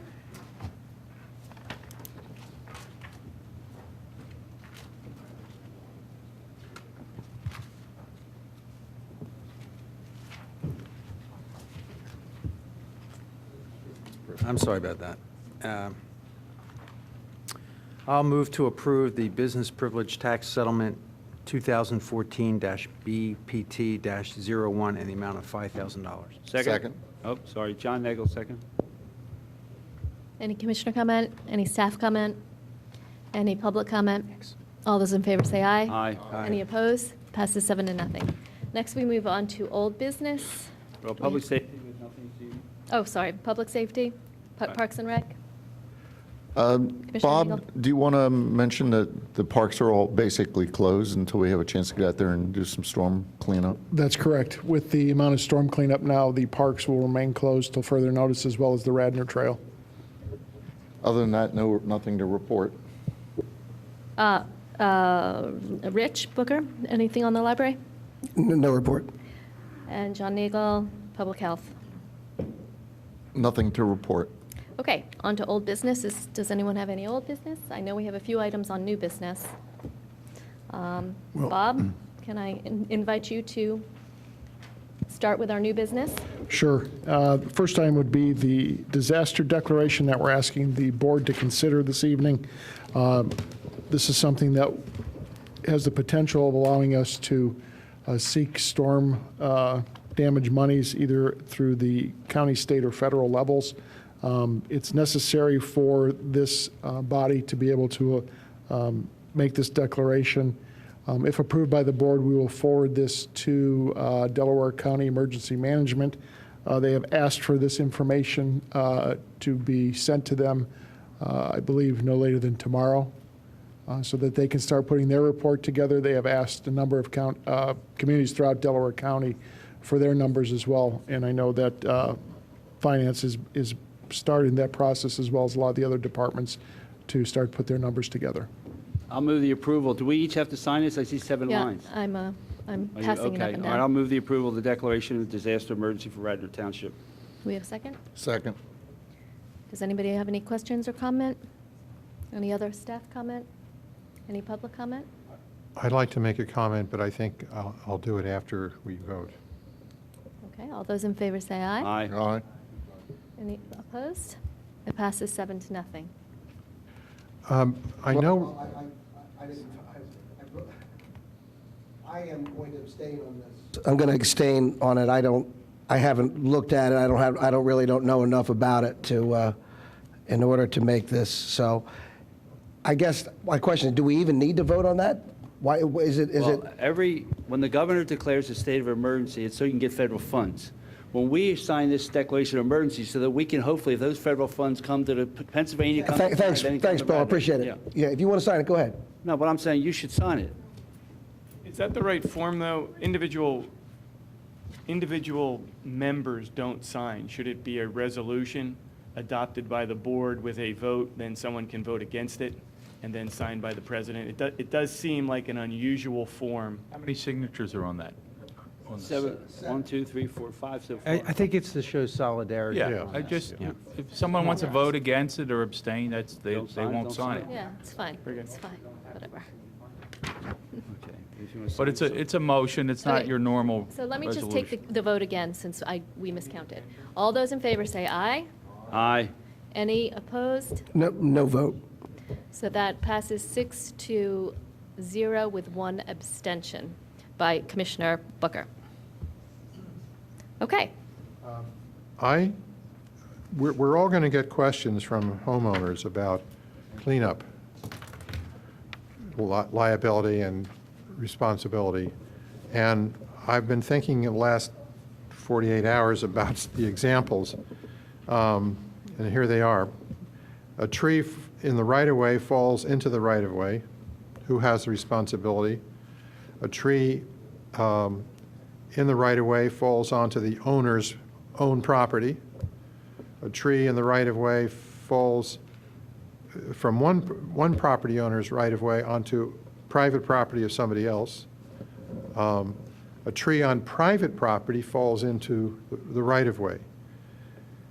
So those are issues. And then there's also, since we've already cut up a number of large amounts of fallen trees and placed them along the side of the road, are we going to be looking at these liability questions or monetary responsibility questions when we come around? Or I assume we're going to have a contractor pick up all that debris.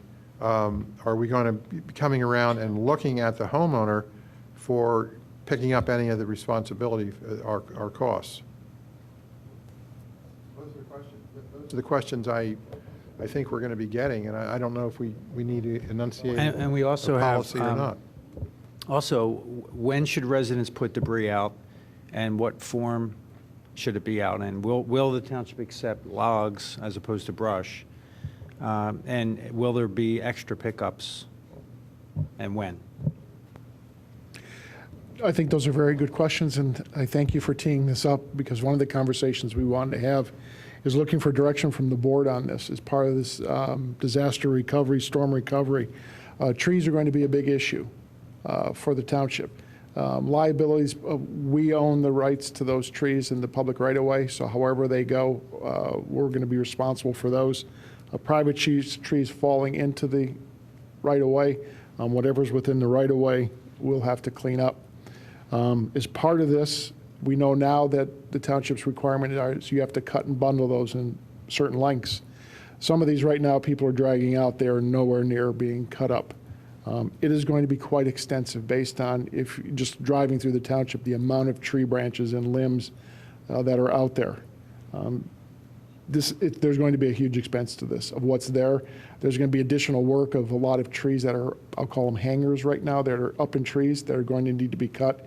There are a number of trees that are in the right-of-way now leaning over roads that are going to have to be cut as well. This expense we did not anticipate within this budget, and that number could look at somewhere around $250,000 if that's where we end up at. For us to be able to pick this up and just dedicate people for this is going to be very, very tight for us, unless there's certain parameters that the board would like to put around that. We could bring in outside contractors to be able to pick some of this up, chip it, take it down to Skunk Hollow.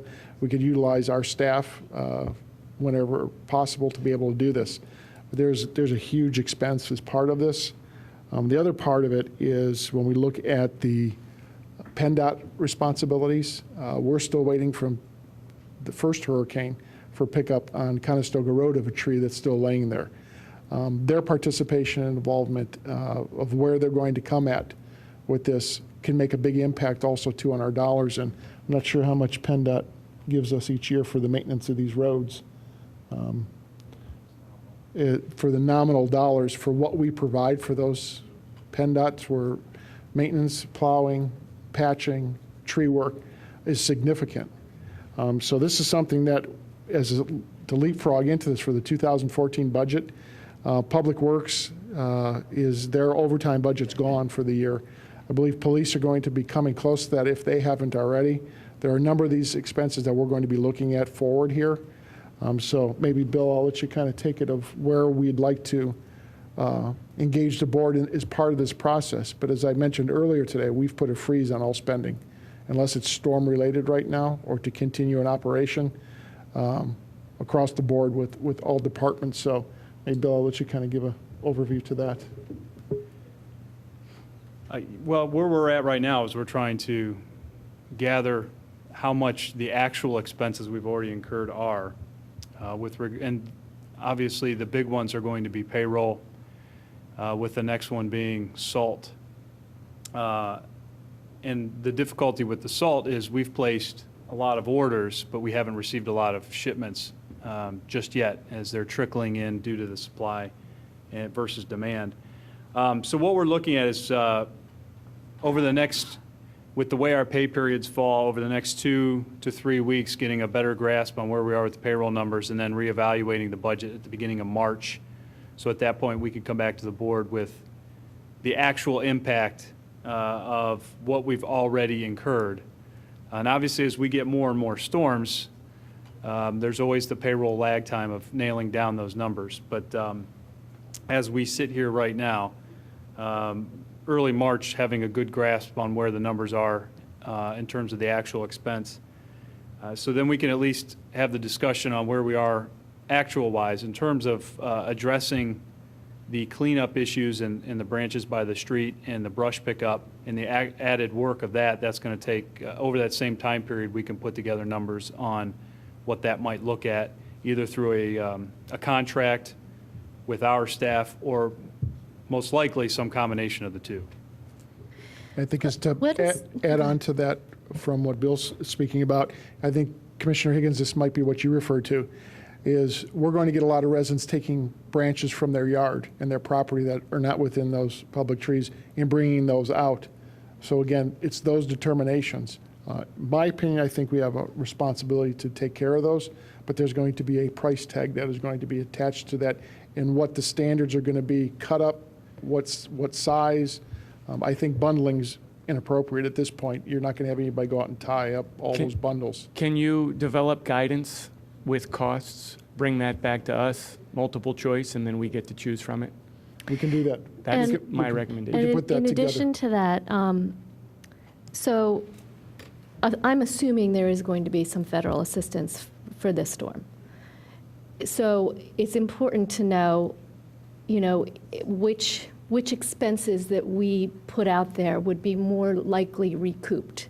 For instance, if we have to hire a contractor to do all this, that's a clean expense to put in.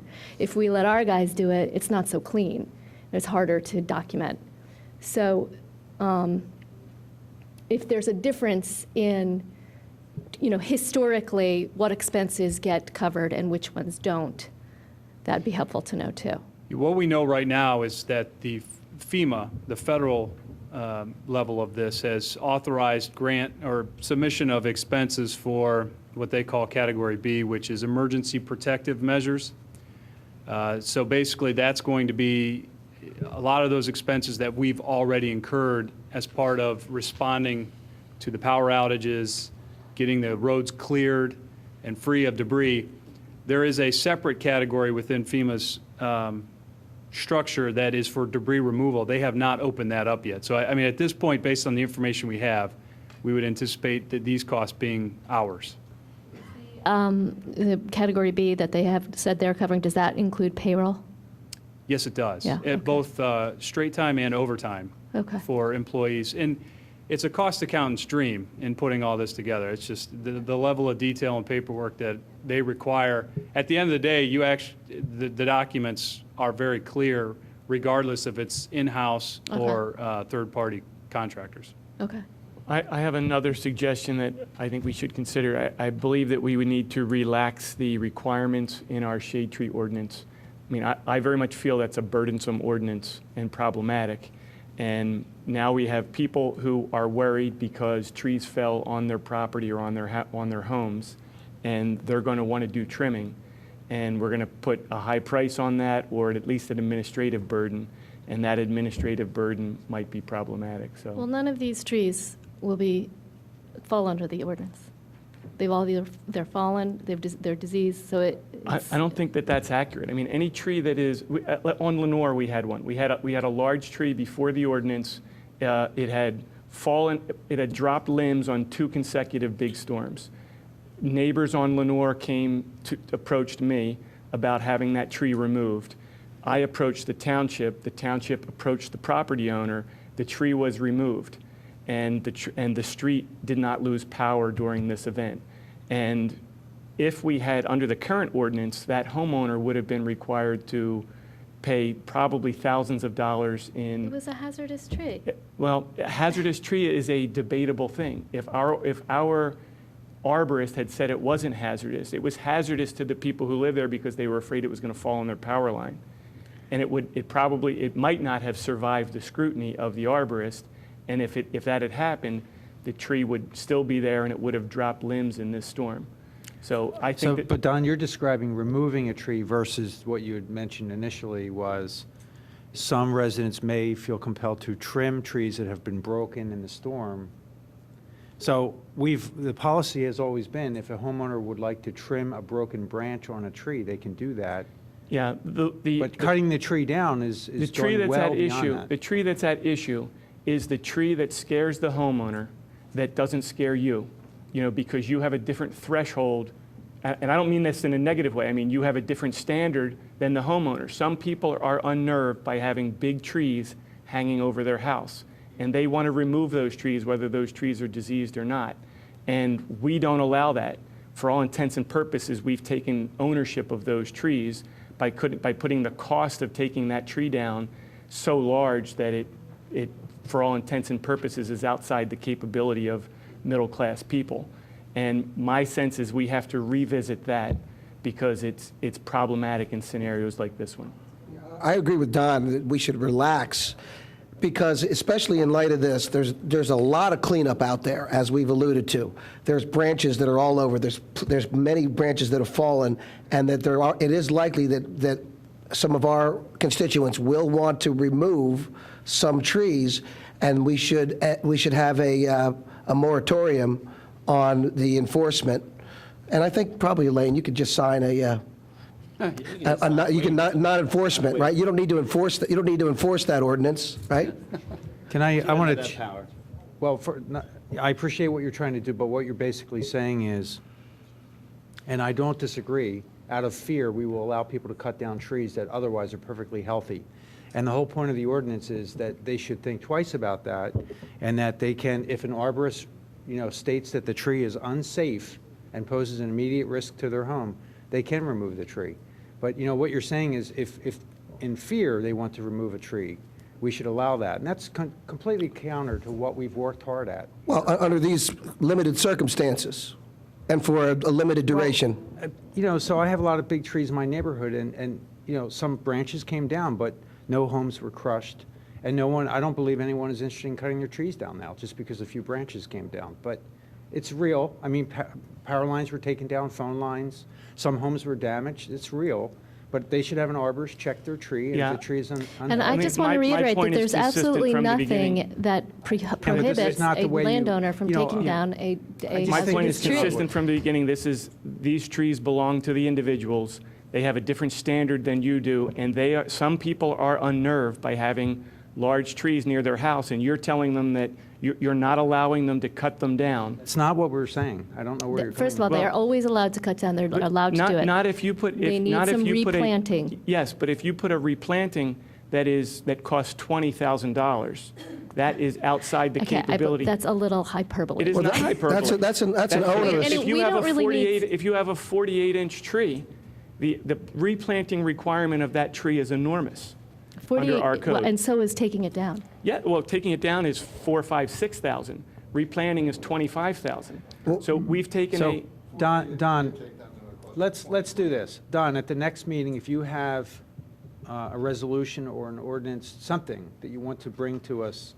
I don't think you have the votes tonight to do it, but maybe if you can come up with something, we should look at it. But I think to use the storm as a reason to roll back the clock on the ordinance that we already passed, I think just doesn't work for me. Yeah, I don't want to roll it back. I'm not looking for a temporary relaxation. I'm looking for a permanent roll change. back. You want to roll yes, back. Yes, I want to. I would think invite it's you to burdensome from the put that beginning, forward. and this is an example of. This is a manifestation of how it can be problematic for the kind of people that we're trying to help. Right, and I would agree with Don. I would be looking for a rollback completely as well, but if, in light of that, if we could, at least in light of the circumstances that we have prevailing in the township at this point, that we would relax or have non-enforcement for a period of time, I think that is reasonable under the What circumstances. period of time? Madam President, if I may? I don't know, 6 months? I'm going to kind of fall in the middle of this, not because I want to ride the fence, but I understand the concern with, opportunities where someone may take advantage of this to be able to take trees down. But I think going back to maybe Don and Rich's point, there are a number of trees that if you look at them, cause concern. There were And two, those would be deemed hazardous. There were two on Conestoga Road that, in my opinion, were dangerous. Okay, well, then I'm sure that would be our One arborist collapsed opinion. on the road. The other one we looked at just on Conestoga, just east of 320. The arborist came out, looked at it, said the tree is fine. That tree collapsed under this recent storm. So I think those are where they look that way. Yes. I think that would be the And concerns where if they're sitting out there right now. I was taken to a those. site with an arborist, and the arborist said the tree is unsafe. And the resident told me that the township arborist told them that the tree is safe. And so consequently, I don't know if the tree fell down. I'm not tracking the tree in that. Under But- the ordinance, do they come to us for an appeal, or? Well, under the ordinance, she didn't want to come to you for appeal because she knew that you would not grant it. So she didn't want to That's not waste her right. time. Okay, so Well, please convince that's her what- to come in, That's 'cause what you've created that mood. There are people out. It isn't as foolproof as you believe it to be, Elaine. There are people out there that feel threatened by their private property around their house and feel that this ordinance, as you've written it, is inappropriately burdensome on them. Thank you. That. I disagree with it. Okay, can I ask you, I have to change the subject because what we didn't talk about. Bill White, you had mentioned that we're possibly exceeding the budgets on the police and public works over time. And does the board tonight need to authorize additional funding because the potential of a storm on Wednesday and then another storm probably next week? Do we need to do something tonight, just a blanket amount, or? No, I mean, of course you could, but I think what we would propose is that give us a chance to get the actual numbers put together, come back to you in March with what it looks like, and then even maybe before making the decision then, come back again in May after we're through our revenue period. So we can look at the situation, not just in terms of the expense, but also where our revenues landed with all of our major revenue sources to make sure that those are in line. And having all of that information with as many actuals as possible is going to make the decision-making process much clearer. Thank you. Okay. Is there any other Yeah, new business? I also wanted to talk about, can you go through the expenses? So you're saying, all right, we're saying we're going to have some more expense from this.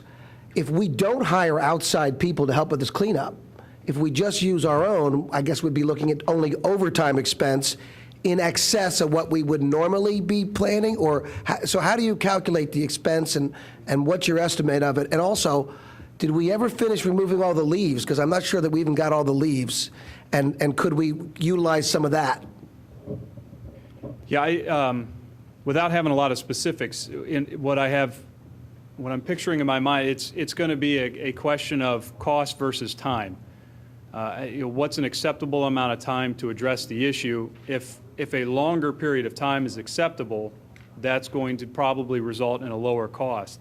Versus if we want this cleaned up in a shorter period of time, then we'll probably be looking at situations of overtime or even third-party contractors. So it's going to be some sort of balance between those two issues. And do we, again, I kind of raised this, but I don't think we got done all of our leave collection. So in theory, we are underspent on our leaf collection because of the early snow. Maybe we have a little bit of room in there to put towards this. Yeah, in theory, yes, but what's happened, the only reason why we're behind in the leaves is because those guys have been spending all their time moving snow, which unfortunately is more expensive than picking up the leaves because you have the cost of the salt, and the snow events, as Mother Nature plans them, are typically outside of normal working hours and go through the night and on weekends. So it's just much more expensive to move the snow. Well, I guess the bottom line is, I think, if we can get, I understand. So actually, we're underspent on leaves, but we're overspent on snow, so it's all the different buckets. But I think that the bottom line is we will need to clean up what's in the right-of-way. We'll have our guys do it over whatever period of time we're comfortable with, and the people will have to bundle up their trees, cut them up, and bring them out onto the street. And is there a weight requirement? Say you get a bundle of, you can bundle it up into 3-foot sections. Is there a weight requirement of what they'll take? You know what, I think that we're going to wait for recommendations from staff on this, and then we will make a decision on how to handle it. If you just answer, is there a weight requirement that they need to meet? On the branches of how they're bundled, on how heavy that is, we haven't had that problem. There is a weight, but on this, I think you're going to have to waive a lot of that. And I think we're also waiving of actual bundling of it. Because again, given the weather conditions, I think we're going to have to look at that too. I think we need you and Steve to come back with a plan. Okay. But I mean, we're all just guessing from what we see driving around. Right, so I want to make sure everyone who is listening to this meeting, the stuff that we've all been spouting out here is not the decided how we're handling this. We're going to await a recommendation from staff, and then we'll make a decision about how the brush will be handled and what to do with it on your property. We'll bring that back for the 24th. So On the is there 24th. any, meeting. is there any, so, no, that's great, but I think there's an enormous amount of debris out there already. Would it make sense for the board to authorize money tonight to hire contractors to drive around with chippers and chip long pieces? Or do we have the capability do we have a chipper that can go around and chip? We I don't know. do. It's just the vast amount that's there and the personnel to be able to handle that. It's just not going to be there, especially given whatever potential storms are going to come at us. gonna get The buried board in does 2 have the days. authority up to $25,000 before we actually have to publicly bid that. So the board could authorize that up, and then we would bring that back to you at the next meeting of what was determined for cleanup. My sense is they should come up with a plan, bring us a Yeah, I'd plan, rather and have we a would plan. approve any. So all the residents have to wait 2 weeks, Yes, then we all have the to residents have to contract wait them There's to going to be another 2 weeks. another We're 8 talking inches 4 or of 5 snow in weeks 2 here. days, so no Yeah. one's moving anything. Well, you guys can come up with a plan earlier than 2 weeks? We can do that if the board would like to meet. The other thing is we are going to be picking some up that we see, trying to do that best as we can. But I don't want to put a time limit out to say that if you put it out on Wednesday, we're going to get it on Wednesday. There's just so much that's out there. It's going to take us time, and any weather event that comes in between now and then, it's going to be delayed. So the expectations aren't get it all out Wednesday. It's all going to be picked up Wednesday during the day. Under the charter, the board has a responsibility to authorize emergency expenditures. And in this case, this is pretty much an emergency. And I think we should authorize the money, but we're going to rely on the staff to come back to us with a plan. Well, they're not asking for it, John. That's right, Bill, but nobody can be contracted until the money's approved. And if we're waiting another 2 weeks for approval, and then we approve it, and the contractor may have a delay in starting. So, just my opinion, I think we should authorize the money now and have staff come back to us with options A, B, and C. Do you feel that's necessary? John, I'd love to do that. Unfortunately, I think the timing of this, being able to get this together, get some contractors out there to get pricing, the turnaround is going to be very tight because every tree company, we were even trying to get a secondary one in here. I think all of those are going to be tied up. If it's something where if we're done ahead of time, if the board would be willing to get together, and if, John, if the notification, a time frame is for, if we can get together next week, if we have at least an initial plan for the board to run by, we can do that too as well. So, I think Bob, within my sense of what you've told me and what constituents have told me and what I've seen is that the tactical situation is under control for the most part. Correct. So this is a strategic matter, which, in my opinion, would be better served with thought and can withstand, 2 weeks. I don't see any reason why we need to approve funds tonight or have a special meeting for this. This is a strategic issue which is, in my opinion, in your capable hands. And I would agree with that. I'd agree with that as well. And maybe even if we're going to do something right away, you can send an extra open top around, something like that. But let's just work on it as soon as we can, and we'll authorize it as soon as we have a plan. I agree with that. The 18th, we have a goal setting, a Board of Commissioners goal setting. Is that an advertised public meeting? Yes, it is. So That is we're big. together next Tuesday night, and it's publicly advertised. So if we need to take action before the 24th, we can do it on the 18th. Could do that. All right. Are there any other items of new business? And Well, yeah,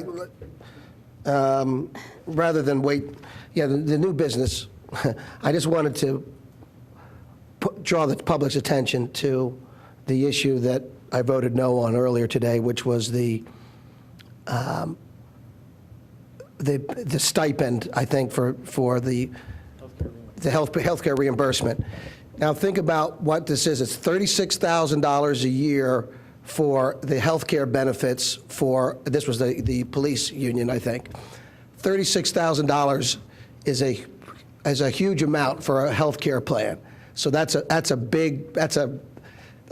not a Cadillac plan, that's a Bentley or a Lamborghini plan. So what could happen, what we've said is, well, if you don't want to take that plan, you can get $18,000 cash. And with that $18,000 cash, people would be able to take that cash for some period of time. And if they did have a health care problem, they could go on the exchanges and they could buy health care for much less than that. So what this is in effect, and think about the way the healthcare exchanges work and under the healthcare plan, you don't need to buy insurance until you have an issue. So in effect, what this is going to be an $18,000 an additional pay for the people who select this.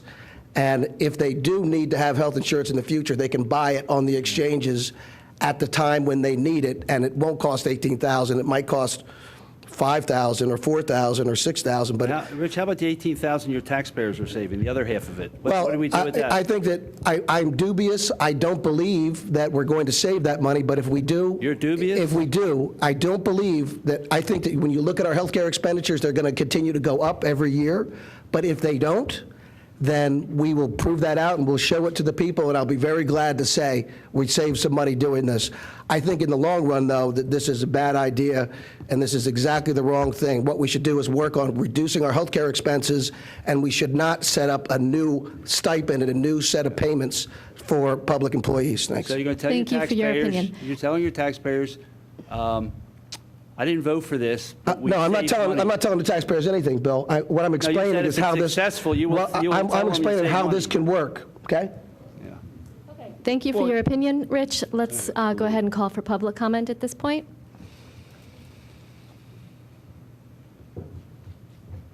Just a thought about the snow removal. On our street, we had a guy from, he's an arborist, he has a real company, I think he has like 6 trucks in the area. He came all the way from Cedar Falls, Ohio. It wasn't Cedar Falls, Iowa. It was Cedar Falls, Ohio, and he said there's no work up there. Bob, you're from Ohio originally. Is there a Cedar Falls, Ohio?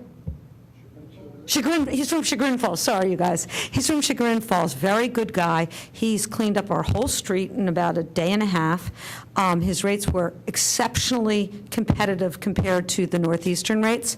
So is there a vehicle that you can collect some of the people that have come in from the different zip codes that might inure to the benefit of the entire township? These people want to work. They're very good workers. I will forward you his contact information. Yeah. Thank you. Just maybe if you could get that out. Thank you. I'm from Garrett Hill, D. Thompson. Mr. Curley, I really appreciate your comment about the tree removal. I just had a $1,000 expense today because I've got so many trees and branches falling. Had to have the opportunity to remove those trees systematically earlier without any penalty or, as you were stating, replacement costs. It would have been a lot easier and would have been less expensive for me. I really would appreciate Mr. Fisher and Mr. Curley coming to some sort of a agreement, or at least creating a policy that would benefit people like myself, who I still have like a 100-foot tree hanging over my house that could fall at any time. I would appreciate somebody making a motion or. Thanks. I'm going to keep at it. Thank you. Any other public comment? All right, is there a motion to adjourn? Move we adjourn? Second? All in favor? We're adjourned.